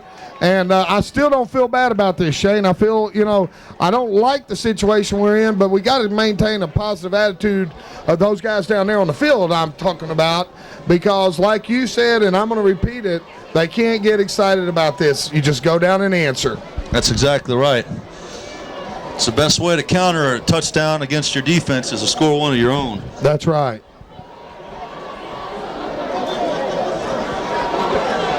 It's these types of games, Steve, when the intensity is very high and the stakes are also very high, that it makes me want to put the jersey back on and and shake it up a little bit. Hey, I'm telling you, buddy, this is where you like to get out there and just wish that you had one more shot. And Horns, I know you don't hear me, and you won't hear me until Wednesday night. Go get them. You got 18 minutes. Put them through 18 minutes of pure D pain and take a measure out of them.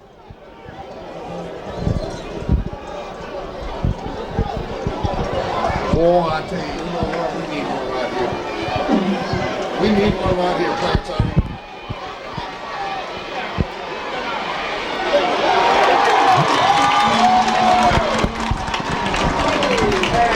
So Clarence returns the ball to the 20-yard line. And I'll tell you, Steve, on that kickoff, it looked like Brookshire wasn't coming down with the enthusiasm they were earlier, or the velocity, I should say. Right. But nonetheless, a player by the Royal Falcons makes a heck of a play to hog-tie Clarence. Well, it was a good play, and they were kind of striding down. Maybe they'll lull themselves, take a little nap here, and if they do, we'll certainly hurt them. So it's 1st and 10 from the 20-yard line.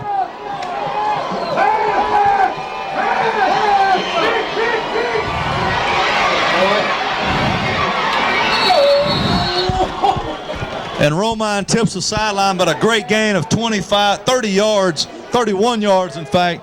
And, boy, you just glance at, we haven't been giving him too much credit in the past for his ability to read defenses and get it to the open man, but he has done a masterful job this evening of finding the open man.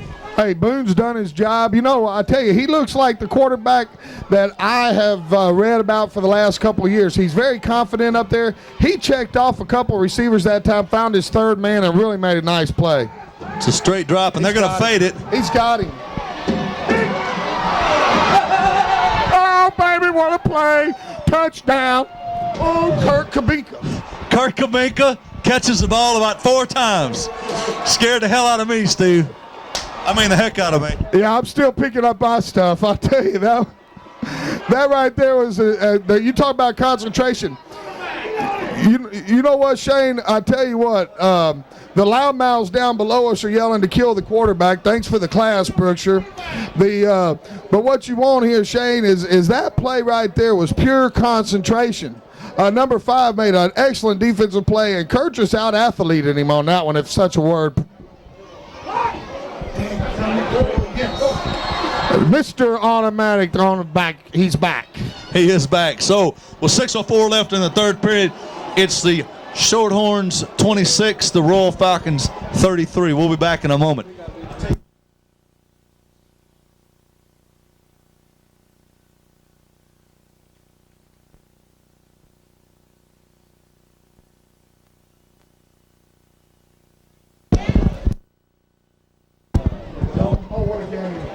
It's pass, run. That's what it was. Back and forth. Pass, draw, pass.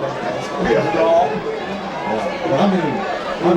It was 900-some yards to the ball. That was the greatest high school playoff game I've ever witnessed. That's good. I've seen what you do. They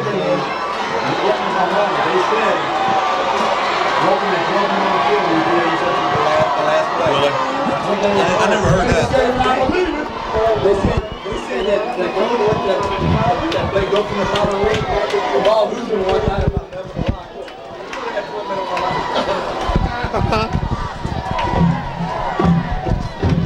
Okay, well, 6:04, the Shorthorns are set to kick off into the wind, and I'm sure Romine's going to drive one deep and low. Well, Shane, I would like to see him. I would like to see him kick it very low. I don't want Tarver getting the football. Hey, right now we got too much field to do to kick away from him.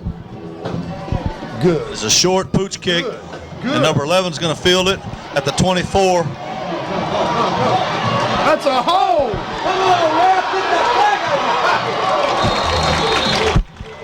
These guys, their flags must be glued in their pocket. Number 20 held us, and then he pulled his hands back in the old "I didn't do it" protest, and the official said, "That's right, little brother, you sure didn't."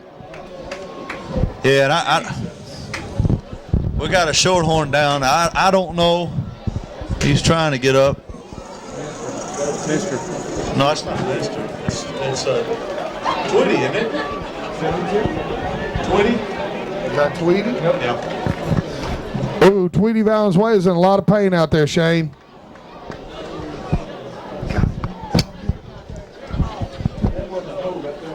Oh, number 20 was holding us, and then he pushed in the back. Oh.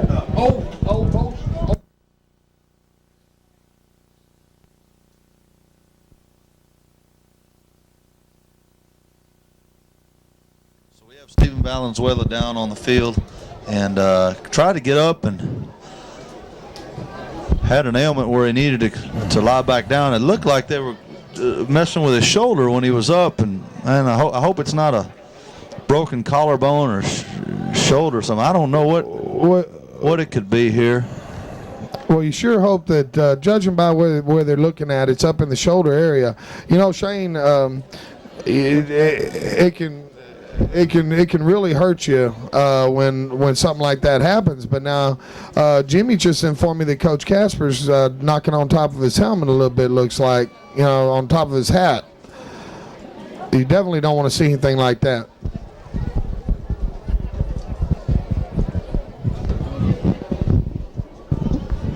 That's a fine young man out there, and you know, he's a all these Shorthorns are favorites of mine, and of course I know that family a little bit better because Tweety's younger brother Kevin plays on the youth football team that I help coach here in Schulenburg, and you know, you just don't have too many young men as polite as Stephen Valenzuela, but he's getting up here.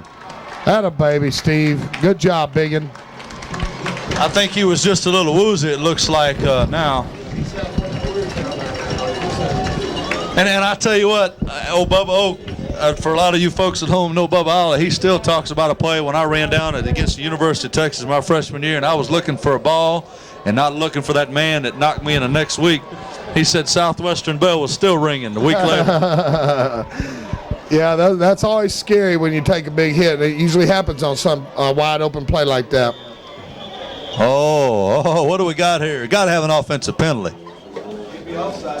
Well, generally they won't stop the play if it's against the defense, and the horns are clapping, and let's back them up 5. It's going to be a legal procedure against the Falcons, and I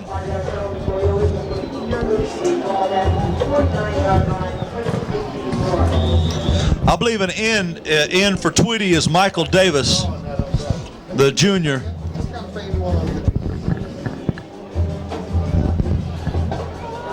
Michael Davis in for Tweety there, Steve, and he's got to fill some big shoes here. They're going to run to the corner. They run the speed option. The quarterback follows. He falls in and gets on the play. And I tell you, I don't mind at all.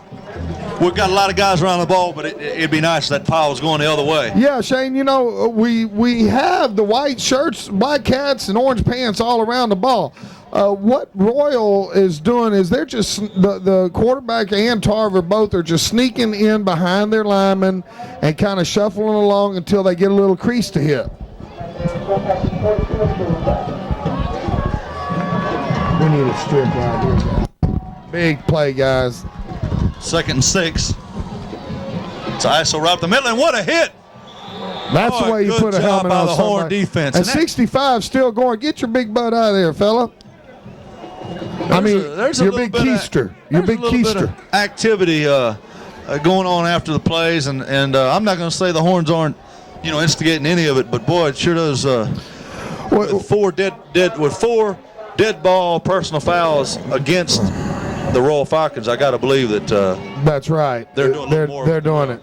Well, big number 65 there. I kind of jumped on him a little bit. You want to see an attitude out of your offensive lineman like that. Get off the pile. Get off my running back.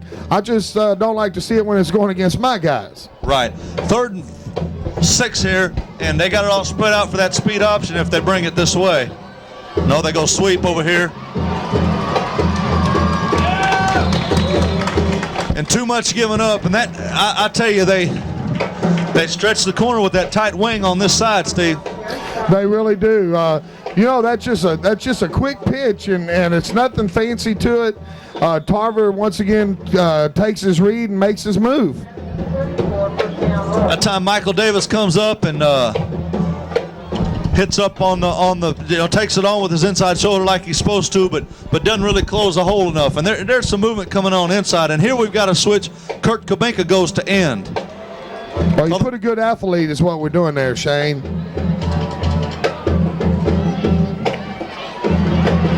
It's a nice play. Well, I tell you what, that was. I almost ran out of breath sighing trying to get him down. Yes, the play, that was a really nice play. They started it, they looked like they were going to come to the right with everything, and they brought their fullback, their wing back all the way from the right side. Looked like he trapped, like almost a delay there, and he was going to clean out any traffic for Tarver. Not a bad call, but the Schulenburg's defense speed showed that time. Nice play by Minster and Baumgarten out there. All right, so they come a tray to the right, a tight tray, and it's a sweep. And I tell you what, Brent Gallo, that's how you do it. They are filling the gaps that time. Yes. Your strong safety, Brent right now is abandoning all thoughts of pass coverage, and that's what he's got to do, Shane. You know, he's got to read his key first, make sure there's not a guy releasing behind him, and then come and make that tackle that way. However, you know, if I'm Royal and I see that, I might try to sneak someone out there on a little play action. I'll tell you what, if they had any confidence in their passing game, I guarantee you they could sell a fake that we'd all bite on out up here. We got him. We got him. Oh, yes. That was huge. Michael Davis holds on to the jersey long enough to spin him around, and Romine cleans him up, and it's going to go from 3rd and 5 to about 4th and 15, 16, 17. Yeah. Let's see what kind of punting game they got now, Shane. I don't think that they have. I don't think that they're. First time they punted it. Yeah, first time. First time they punted tonight. I don't think that they've. They have the moxie to go for it on 4th and 8 and 15 like this. Oh yeah, we like that. He's going for the corner. Getting the end zone ball. It's in there. Ooh yeah. Woo. Nice punt by the Royal kicker there. 1 yard, Steve. Yes, sir. 1/2 a yard, Shane. That was Andy LaHaye. He's a junior. He hit a 9-iron and brought it back. Yeah, he sure did. Little shades of Shane Leckler right there. I'm sure Schulenburg fans can remember that East Bernard Brahma and watching him punt the ball out of bounds like that. You know, that was really impressive because he kicked it away from, I believe Kabinka was back. He kicked it away from Kabinka where it was almost unfieldable, and then it just casually rolled right down there. That's right. Let's answer this now, Shane. It's time. Let's.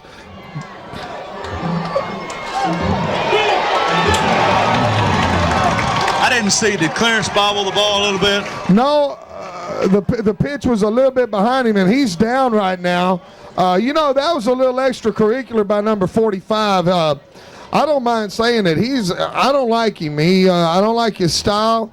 Clarence was down on the ground and he was working on the back of his leg there, and that's a bunch of crap. And I think his coach is going to talk to him now.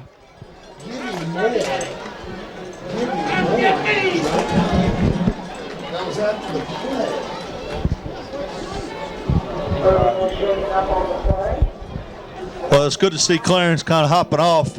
A little hobble, but he's looking all right. So hopefully we'll see him back in the game. Right now is what I'd like to ask him to get 44 back to attack. I don't like that kind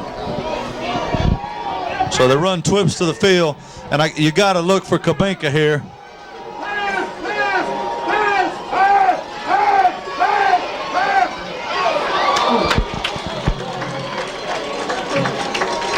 So it'll be 3rd and 15, and a big play for the Horns. They really need to answer here.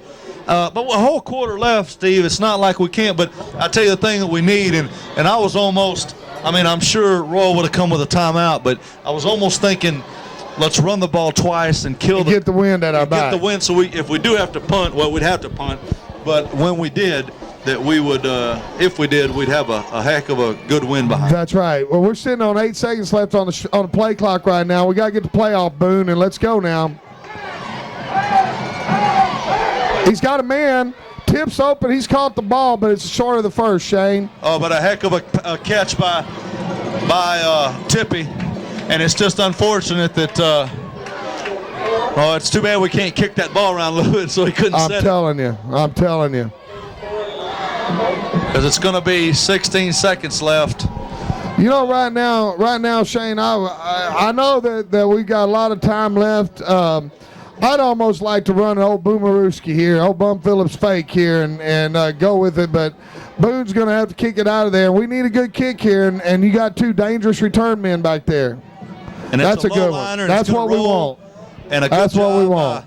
Oh, touch it. Come on, returner. Great kick by Boone. It goes down to the 36-yard line, we'll call it, the Royal Falcons. And, you know, you can't ask for much more of a punter into the wind. That's right. Joe Blanchard did what you want to do. He drove a good spiral at low into the wind. You know, Shane, you and I have talked before about the Shorthorns with the cockiness that they display on the football field, but however, it's more of a confidence rather than a cockiness. Brookshire, on the other hand, Brookshire's a very mouthy team. They're in my mind, they're a little bit a lesser group of guys than our guys, so it'd be really sweet here to put something on them in this fourth quarter. And right now, that's the main man, and he's not talking, he's running. You know, going back to the offensive set, the Royal Falcons are really starting to come off the ball and go after the pass rush. I think they have confidence in being able to stop the run. And I'll tell you what I look for now, Steve, is the screens and draws. Right. Anytime the defense has their ears pinned back like that, you want to hit them with something quick. Let the defense run past the play. So it'll be the end of the third quarter. The Royal Falcons leading by 7, 33-26, and we'll be right back with our last quarter action.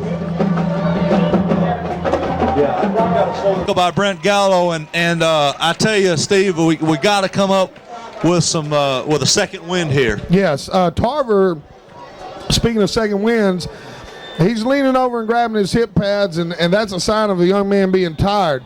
Now is when we need to really put some helmets on him and get him thinking that he doesn't want to go anywhere but down.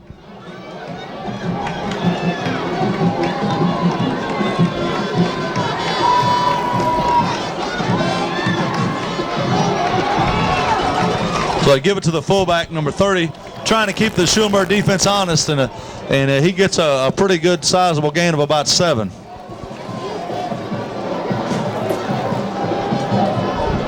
Well, you know, right there, the quarterback's running with the fullback 2 or 3 yards beyond the line of scrimmage before he's either decided to pull the ball or go ahead and leave it in the fullback's hands. However, that time it was more of a little quick hitter.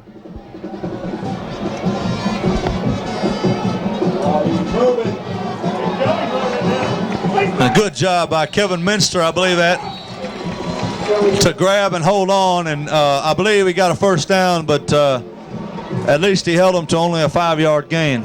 Yeah.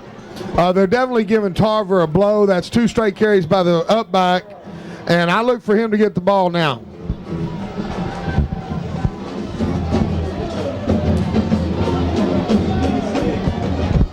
So they run. Oh, yeah, that's how you stop it. Oh, man.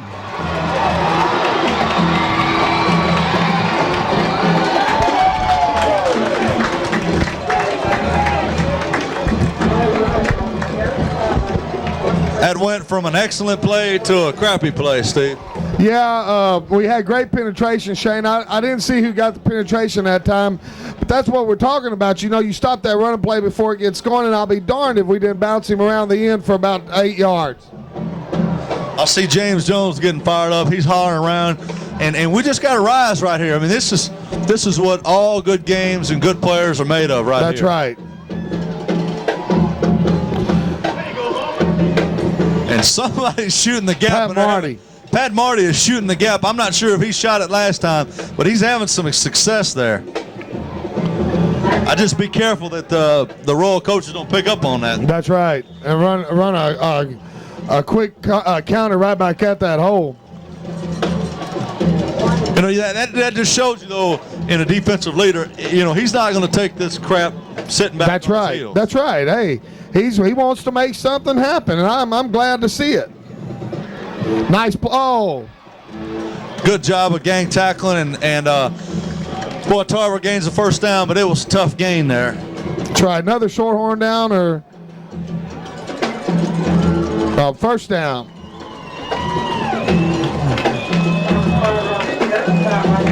Okay, well, another fresh set of downs, and you know, you always got to look at. I looked at this as an opportunity.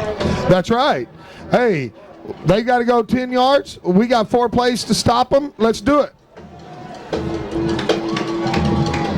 That's offsides. Ref, call the play.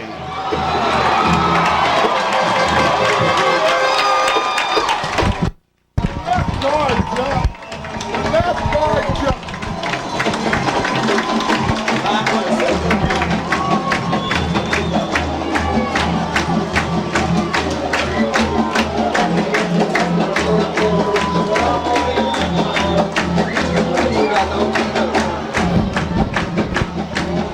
Steve, it looked like they were offsides.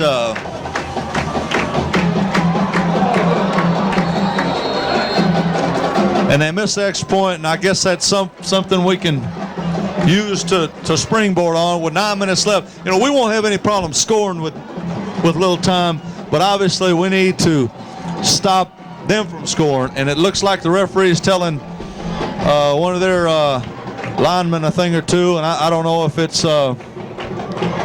Well, Shane, you know what we have here is we have 2 officials.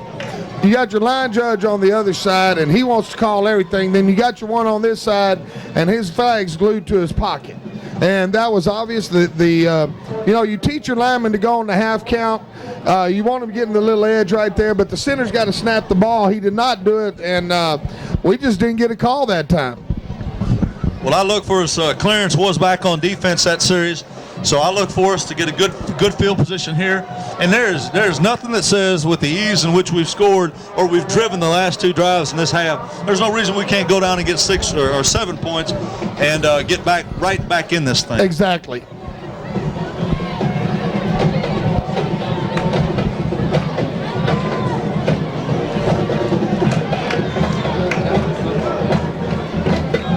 Very.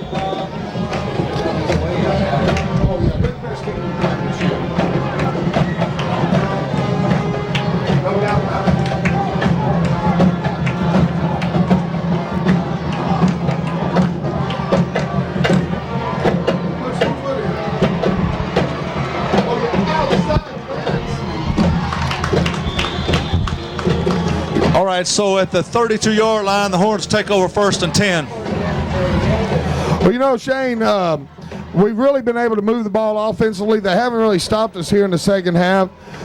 With 9 minutes or so left in the ball game, 8 minutes, 40 seconds, we really need to score pretty quick here and then get the ball right back. And I certainly think that we have the means to do it. Let's hope the guys are ready. So they come out with Pro into the boundary.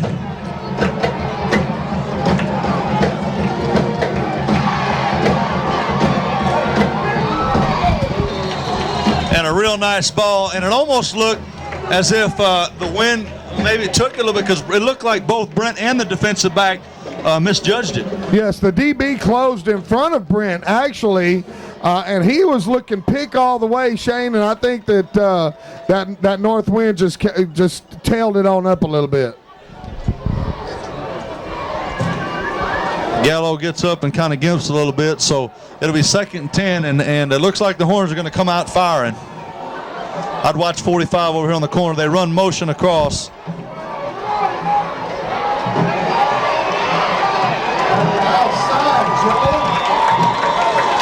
And this is kind of what I was talking about earlier, Steve. We've got to find a way. The roll Falcons are pinning their ears back, and they are coming upfield, and they know that Schumer's going to try to throw. So we need either a draw or a screen. I know we tried to run a screen earlier, it gained about 3 yards, but something other than a slip screen.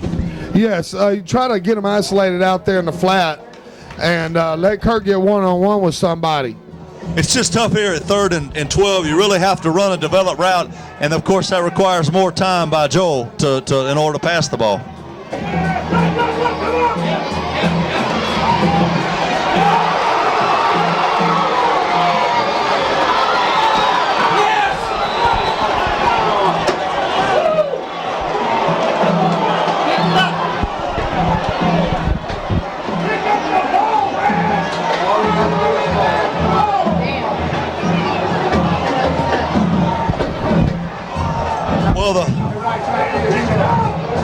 Horns actually come away kind of fortunate there, Steve. Well, Shane, that goes to show you that that the Royal Falcons are here based on a whole lot of talent, and because their discipline is somewhat lacking. Number 5, and he was the one that really goofed up that play, Joseph Vaughn, and he's a senior, Shane. He's trying to be a hero instead of thinking about his team, and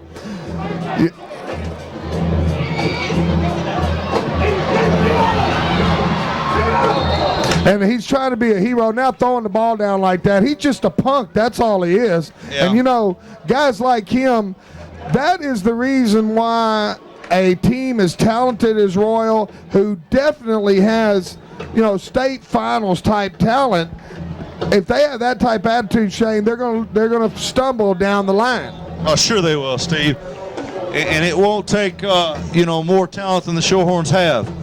That's right. It's just things won't go their way on a night, and it could still happen tonight with 7:52 left in the game. But the Horns definitely need a turnover here. Oh, they need a big stop.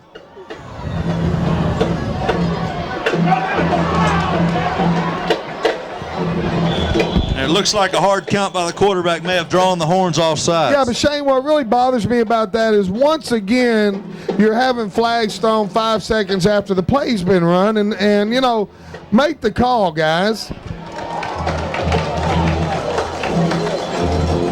You know, it's almost that they check with each other to throw the flag. And I'm going to say right now, the defense looked like they were in the neutral zone on the snap, and it's a good call by the officials. But make the call the way it's supposed to be done, guys. Don't have to think about it. So it'll be 1st and 5 in Shorthorn territory about the 46-yard line. Big gut check time for the Horns, Shane. Big John Davis checks back in. Give us a little stopper up the middle now.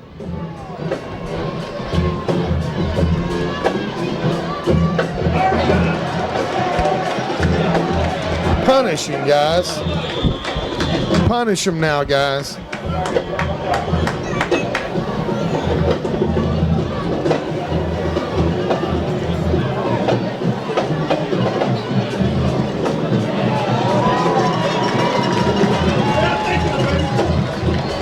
I'd like to see right over the top line. I give him a little chin music. You know, we got an athlete.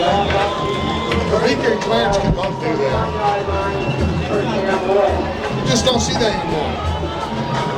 Where you take your strong safety and have him time it, come right over the center, and just, even if you're offside, you still kill the quarterback.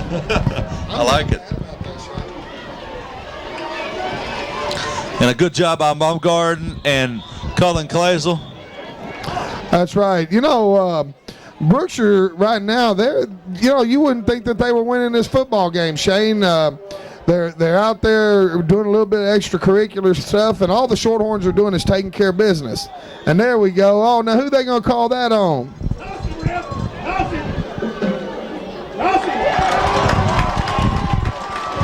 Well, somebody was saying something, obviously, and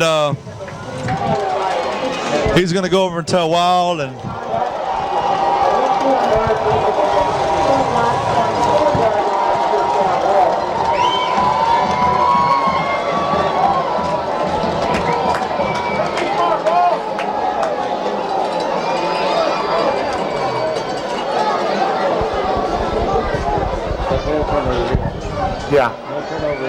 Yeah, it's turnover time. Well, you know, Shane, that time evidently one of the Horns said something that the rabbit-eared official didn't like to hear, and you know, these guys, unfortunately, they do have flags in their pockets, and they do have egos, and you know, he could have turned around and told us, hey, be quiet, guys, but he just wanted to run in there and throw the flag. And I do not condone a ball player ever talking to an official like that. But these guys, it's the playoffs here. They got to let them play. So they spread the ball, spread it out with a Twins right eye.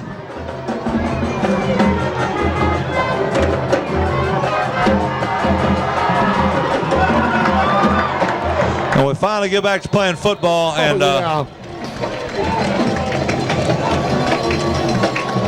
Well, big number 65 for Royal come blowing through there, is throwing his weight around a little bit, Shane. And he weighs, he's Cesar Chavez. He's a junior, weighs 290 pounds.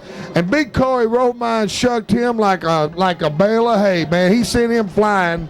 And gimme young and strong like Coy over a fat, a kid that's carrying a little bit too much belly like I am on him. I hear that. Well, a 2nd and 2 here, and the Horns really need to make a big defensive play here. And a good job by John Davis to cut him off. But I believe number 30 for the Royal Falcons is going to gain the first down. And about 5:35 left. And Steve, right now, we just have to have it. We have to have it right here. Shane.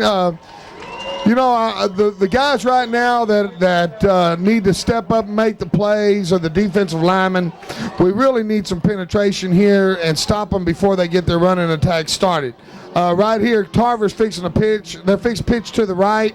We need to step up and stop it. Oh. And Steve, we talked about it tonight. We've been talking about it the whole time. They do possess a lot of talent, a lot of speed, and they're big. And I think as you saw the game progress, or have you? I'm not saying it's over yet, but as you see the game progress, you see where the weight and the speed of the Falcons comes into play. Well, Shane, in our earlier games, the losses to Smithville and Hallettsville, we were physically worn down in the fourth quarter by a bigger, stronger team. And that's what we're seeing right here. You're seeing a 3A ball club who's dropped down to 2A, returning a boatload of starters. And they just got a lot of talent, a lot of athleticism.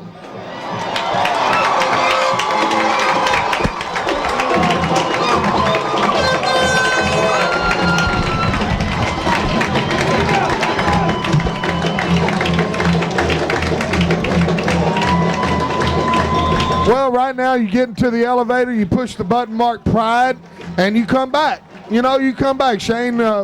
We're chasing 19 points. The Brookshire faithful, they feel pretty good, and they've got a right to right now. They've got a fine football team. But, hey, we got 4 minutes and 30 seconds to prove that we belong with them.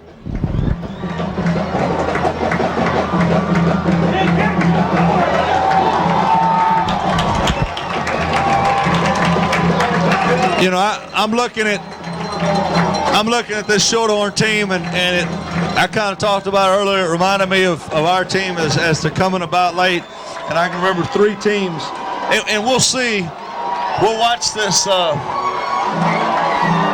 Brookshire team to see how they act. But I got to admit that there's a little jaw jacking, and just because they have 2 or 3 athletes that are down the bottom of the pile twisting your ankle doesn't mean all of them are sorry. They might all be, but it looks like the heart of the offense and defense, or the offense anyway, the quarterback and little Tarver, they come to play. Oh, no doubt about it. Tarver is a class act, and Daniel, and their quarterback Ivan Vaughn. I'm going to give props to those guys, Shane. They've done what they're supposed to do. They've been very humble.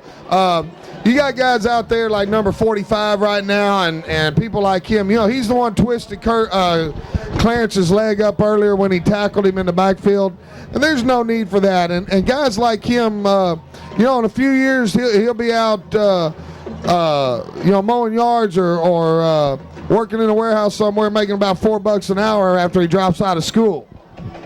All right, so it's a low line drive kick, and it'll bounce to Clarence. He's got a wall. He's gone, baby.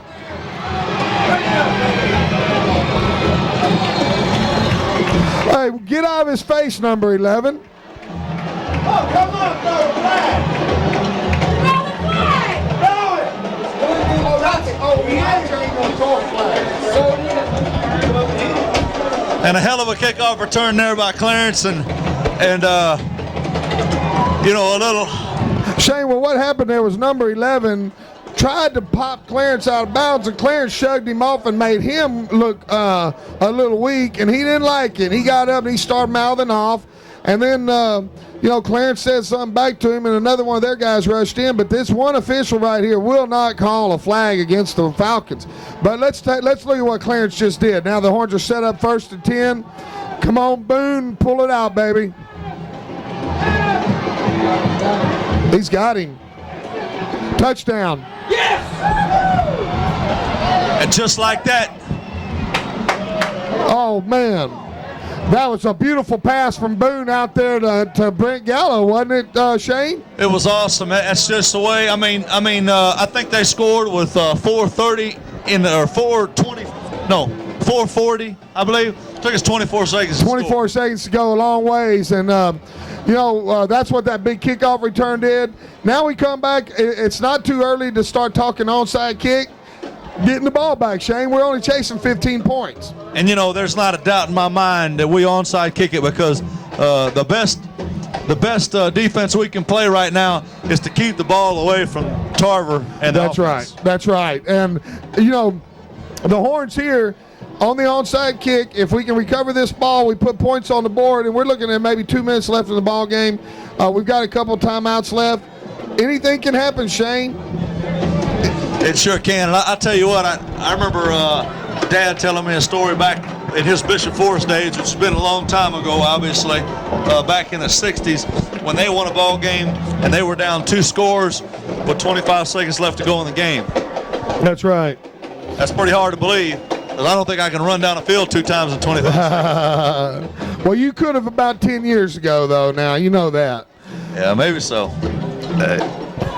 Well, I have witnessed some comebacks in my day, Shane, and most notably a skinny quarterback named Montana putting 21 points on the board against the Houston Cougars in 1977 Cotton Bowl. And I watched it happen, and hey, Boone has come to play tonight. He has really done a good job. If we can get the ball and get it in his hands with time on the clock, I feel good about our chances here. That's most certainly. And then look at here. Well, here we go. 65, unless he's an overgrown shortstop, I can't believe he's out on the field. Well, they got their hands guys plus Biggin in the middle, it looks like. They got everybody up on the box, and they've got too many men on the field, Shane. Let's hope that Hopefully nobody tells them anything. they brought off one of the hands guys. Now they're bringing off another one. Now they're just getting their defense set up here for the onside kick. But here, Shane, the whole key is getting that ball to hop and hoping that when it lands, we got a short horn underneath it. So here we go from Romine to do the onside kicking chores. That looks good. That looks good. Kurt's got the ball. Kurt's got the ball. They cannot advance it. No, but it's our football, Kurt Shane. Kubinka's ball, and I tell you what, I am surprised that was not offsides. That was close. Hey, it was real close, baby. And not wanting to pull his flag sure did happen again. We've got 4 minutes and 10 seconds left in the ball game. We're 45 steps from the end zone. Get it now, Horns. Let's go, baby.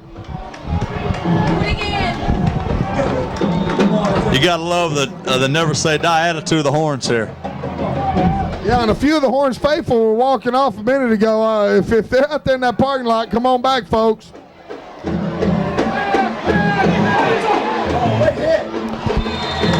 Hey, 45 waylaid Blanchett after the pass and rolled him about 4 yards, Shane, and no flag was pulled. I don't think it was late, Steve. He got there right as he released the ball. Okay. And he was coming. In fact, I was surprised he didn't get part of the ball. He was definitely bearing down on him. I looked up to see what the pass has done, and I looked back downfield, and there's old Boone rolling. So he's 45. I've been on his case a little bit, but I'll tell you what, he is one heck of an athlete. He's getting after it. And guys like that can win you state championships, and they can lose you state championships. They go trips into the boundary. Good protection.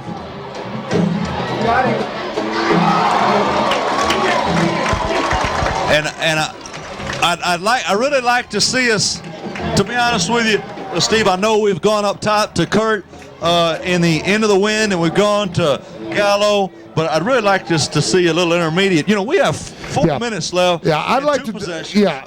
I mean, there's no reason we got to get all of it back right now. That's right. I'd like to see him drag. I wouldn't mind seeing him run the same set, drag Coy Romine across the field for about a little 8-yard pop and let him turn upfield and get the first down here. I'll tell you the truth. In fact, because they have Tarver on their team, I'd rather score the last touchdown with no time left. Myself. He's wide open. Oh, no.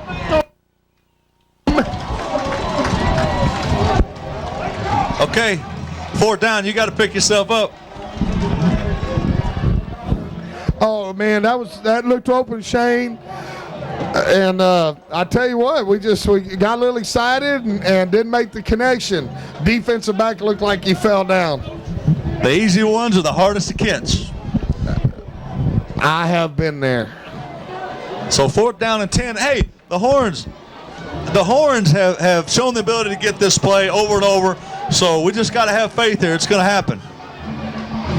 Gallo's got a 1st down, Shane, and then some. Out of bounds. Oh, no. No, He was come out. on, ref. Oh, that's terrible. That's terrible officiating. I'll say it. I'm pissed. He's stopping the clock now for the chain. Guys, get ready. Get on the ball and let's go. We got 3 minutes, 42 seconds left. 1st and 10 from the 25-yard line. You got to love it. Great play by Gallo. That is crap. Great play by Gallo. Great play by Boone. And there goes Kubenka. Oh. Well, it's almost good, unless he could have broke those 2 tackles. Yeah, Kurt seen the split there, and he tried to shoot through the gap just a little bit before he had a handle on the ball. All night.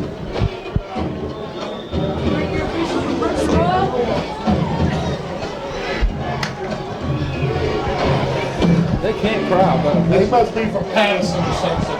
Or which bad part? Patterson or Brookshire? He's got him. That's interference. Yes. Oh. Great officiating. What an official! Yeah! Hey, well, we have a little fun here tonight with the Royal fans, folks. And I tell you right now, that was pass interference all the way. Royals suck and win right now, Shane. You know, we go in with 3:25 here, and anything can happen. I just feel real good about this right now. Oh, we definitely. What do we have here? That Royal team is twice the Schulenburg has talent-wise. Yeah. I tell you what. So it'll be 1st and 10, and the clock did stop on incomplete pass from about the 17-yard line. He's got a touchdown to Kubenka. Oh, nice play. A nice job by number 5 to go up at the peak of his jump and make the play. But here again, 3:20 left. You only lost 5-6 seconds. That's right. And you know what? I like Kurt one-on-one out there on that play. Boone put a good pass out there. He threw it over his shoulder where only Kurt could make the catch. The DB could only knock it down, and he made a good play. All right, so Kubenka comes out to the field.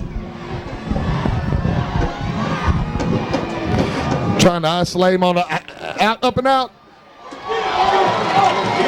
And we've gone to that play, and here again, Steve, I'm going to come back to something you said.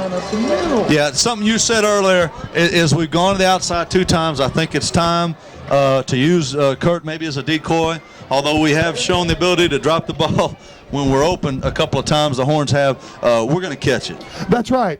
Right now, I would love to see them sneak Coy roll mine out over the middle. Kurt had triple coverage that time. Sneak Coy out there. That's what they look like they're doing with a draw play to Clarence. He's got some room, and he's close to the 5-yard line where we'll be 4th and about 4, Shane.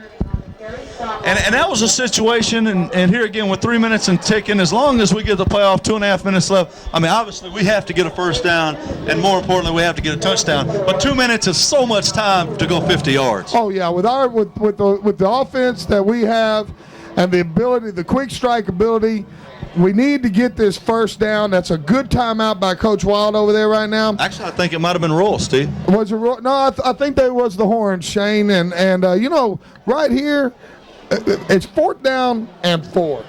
You need a 5-yard pattern, basically. 7 yards puts you in the end zone. You know, so let's get the 1st down first, and then follows what happened last time on this situation. We hit Gallo on a little quick, just a little quick sprint. I mean, it was just a real quick hitter, and Brent was able to carry it for a big 1st down. You almost got to believe that they're gonna put it in the air with the success we've had.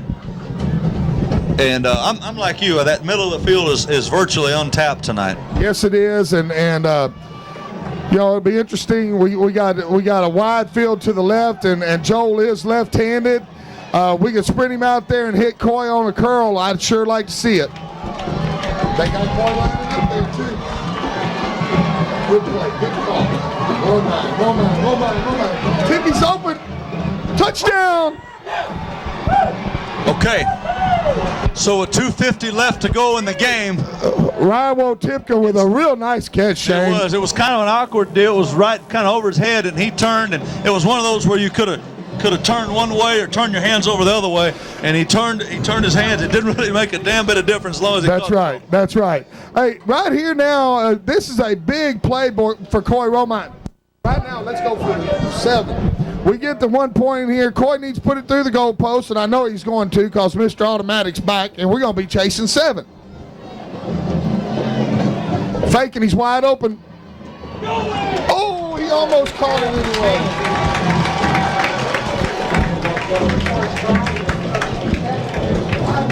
Okay, so with 2:50 left, the Horns fail the 2-point conversion, and we're gonna have to score and hit another 2-point. And I think the Horn coaching staff thought we could catch them off guard and get an easy 2. I think is what happened there. Well, you know, I'm going to agree with the fact that it was a good play call to catch them off balance. Only one of their guys seen the fake, and he made the play. You know, he made the play. He read his key and stayed home. Well, to me, in that situation, it's really tough. It's just that's a tough play. That's when it's real nice when you have. Of course, most quarterbacks are holders, so they can throw the ball. But I always liked your best athlete quarterback, so he could run around and really put pressure on that corner, because he could, if he ran out far enough, he could actually run it in himself. That way, it's kind of like a fast break. Are you That's right. Or are you going to back up with a That's right, and you either got the option of sticking it in yourself or dumping it off. Speaking of best athlete, look who Brookshire has deep on this kick, Shane. They got Tarver and number 3, their quarterback, Vaughn, and that's right there. They know that they're in for a game right here. It's too bad that we couldn't advance that last kick, because it looked like Kurt Kubinka would have gone in the end zone. But right here, the main prerogative here is just get. Bounce it. Oh, now. They were offside.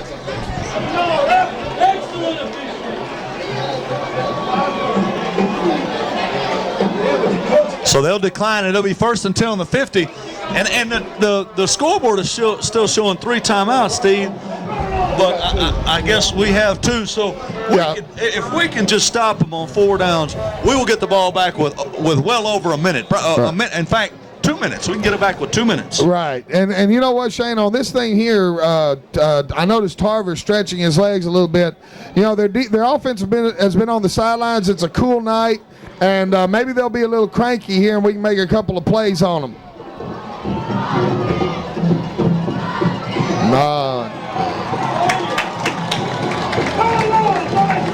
And we can't have that, Steve. I mean, that's 30 seconds right there. It looks like a first down. Right. Well, if not close. They're going to call it second down, which is actually worse unless we take them for a loss here. That's right. We got to have good penetration here. I look for the quarterback to follow his fullback this time. I don't think they're going to give it to Tarver. They probably think we're keying on him.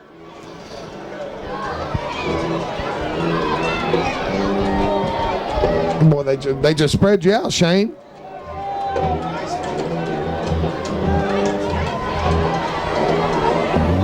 Tackle the ball now, fellas. Good gang tackle. It's our ball, Coach Wild. There's a ball low. They say there's a ball.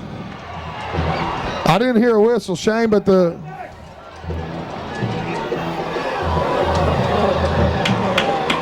who got the ball there, buddy? Big number 60 came up with the ball for Brookshire. But a lot of times, Shane, when you're a big, strong back like that, you don't want to go down. You want to keep plugging for yardage, and that gives the defense more opportunity to strip the ball, and the Horns are definitely tackling the ball right now. Well, now it shows 1 timeout left on our scoreboard. On Brookshire's side. And I thought that was a first down play right there, but I guess that was second down.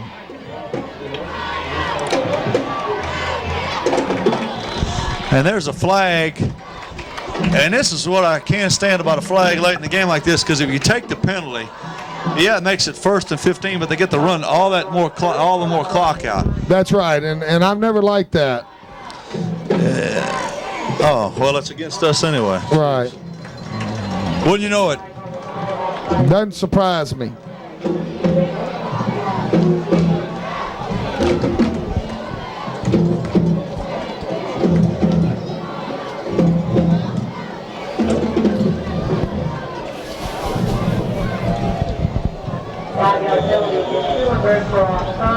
So it's 1:30 and counting, and Well,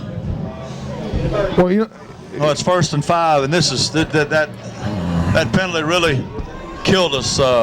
All pretty much dashed hopes, because with 1 or 2 timeouts, we've got 5 yards to stop them, and I don't know if we're going to get the ball back.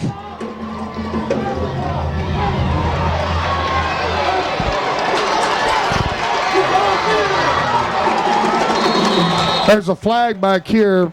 They threw it in the direction of Baumgarten, who was laying down by himself, so I don't know if someone's hurt or not, Shane. I think they're going to call a face mask, which I didn't see it, or something like that. It's just been the nature of the game tonight. Yep.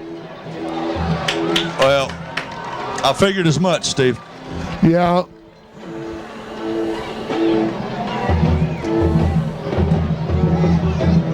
Well, Shane, you know, with 59 seconds left, no matter what happens here in the last minute, I think that we've got some ball players out there that have really laid it out for the Horns tonight. And I'm going to run down the seniors real quick. And, you know, you got Kevin Minster. He's a senior, 3-year letterman. And he had a great career here at Schulenburg High School, as did Boone. Joel Blansett, 3-year letterman. And you got to feel for these seniors right now. Corey Romine, Kirk Kabinka, both all 3-year lettermen. And they just caught us off balance. The Horns gave it their all.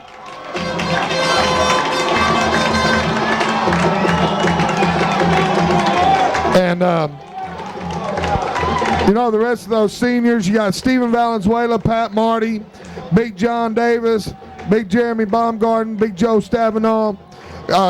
Good luck to you guys in the future. Y'all have had tremendous careers here at Schulenburg High School, and we're very proud of y'all. And they certainly gave the #1 team in the state all they wanted tonight. Shane, I know the score is going to go home, us chasing 14 points. However, I feel good about the way we played, and the Horns can't hang their head on this one. No, they sure can't. And Royal was able to score with 32 seconds left, and it's been a hard fought battle. I mean, I've even had words with a dang spectator, and I never have words with spectators. Yeah, well, you know, those guys down there, they're new to this, and they don't have the playoff experience that we have, and they'll learn how to win gracefully.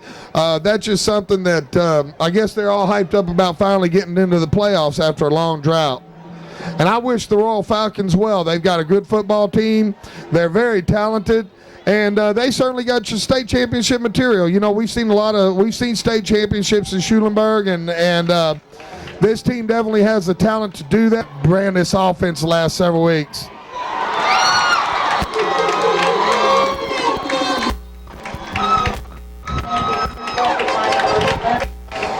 So 2 seconds left. I thought the ball might have been tipped coming out of Blanchett's hands.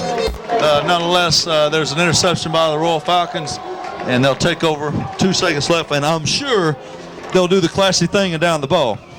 Well, I'd like to see that, Shane. You know, Royal, they've got their starting quarterback in there, and looks like he's probably going to hit a knee. You can't say enough about this Shorthorns team this year.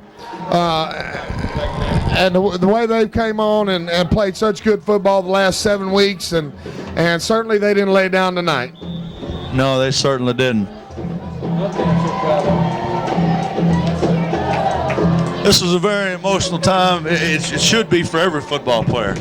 Well, yeah, this is where it's at. You know, you got 9 seniors out there, and some of them will never. They played their last football game, Shane, and I hope they really enjoyed it. They had a great career, and hey, you pass on the mantle. You know, I did it, you did it, and it'll be.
Twenty.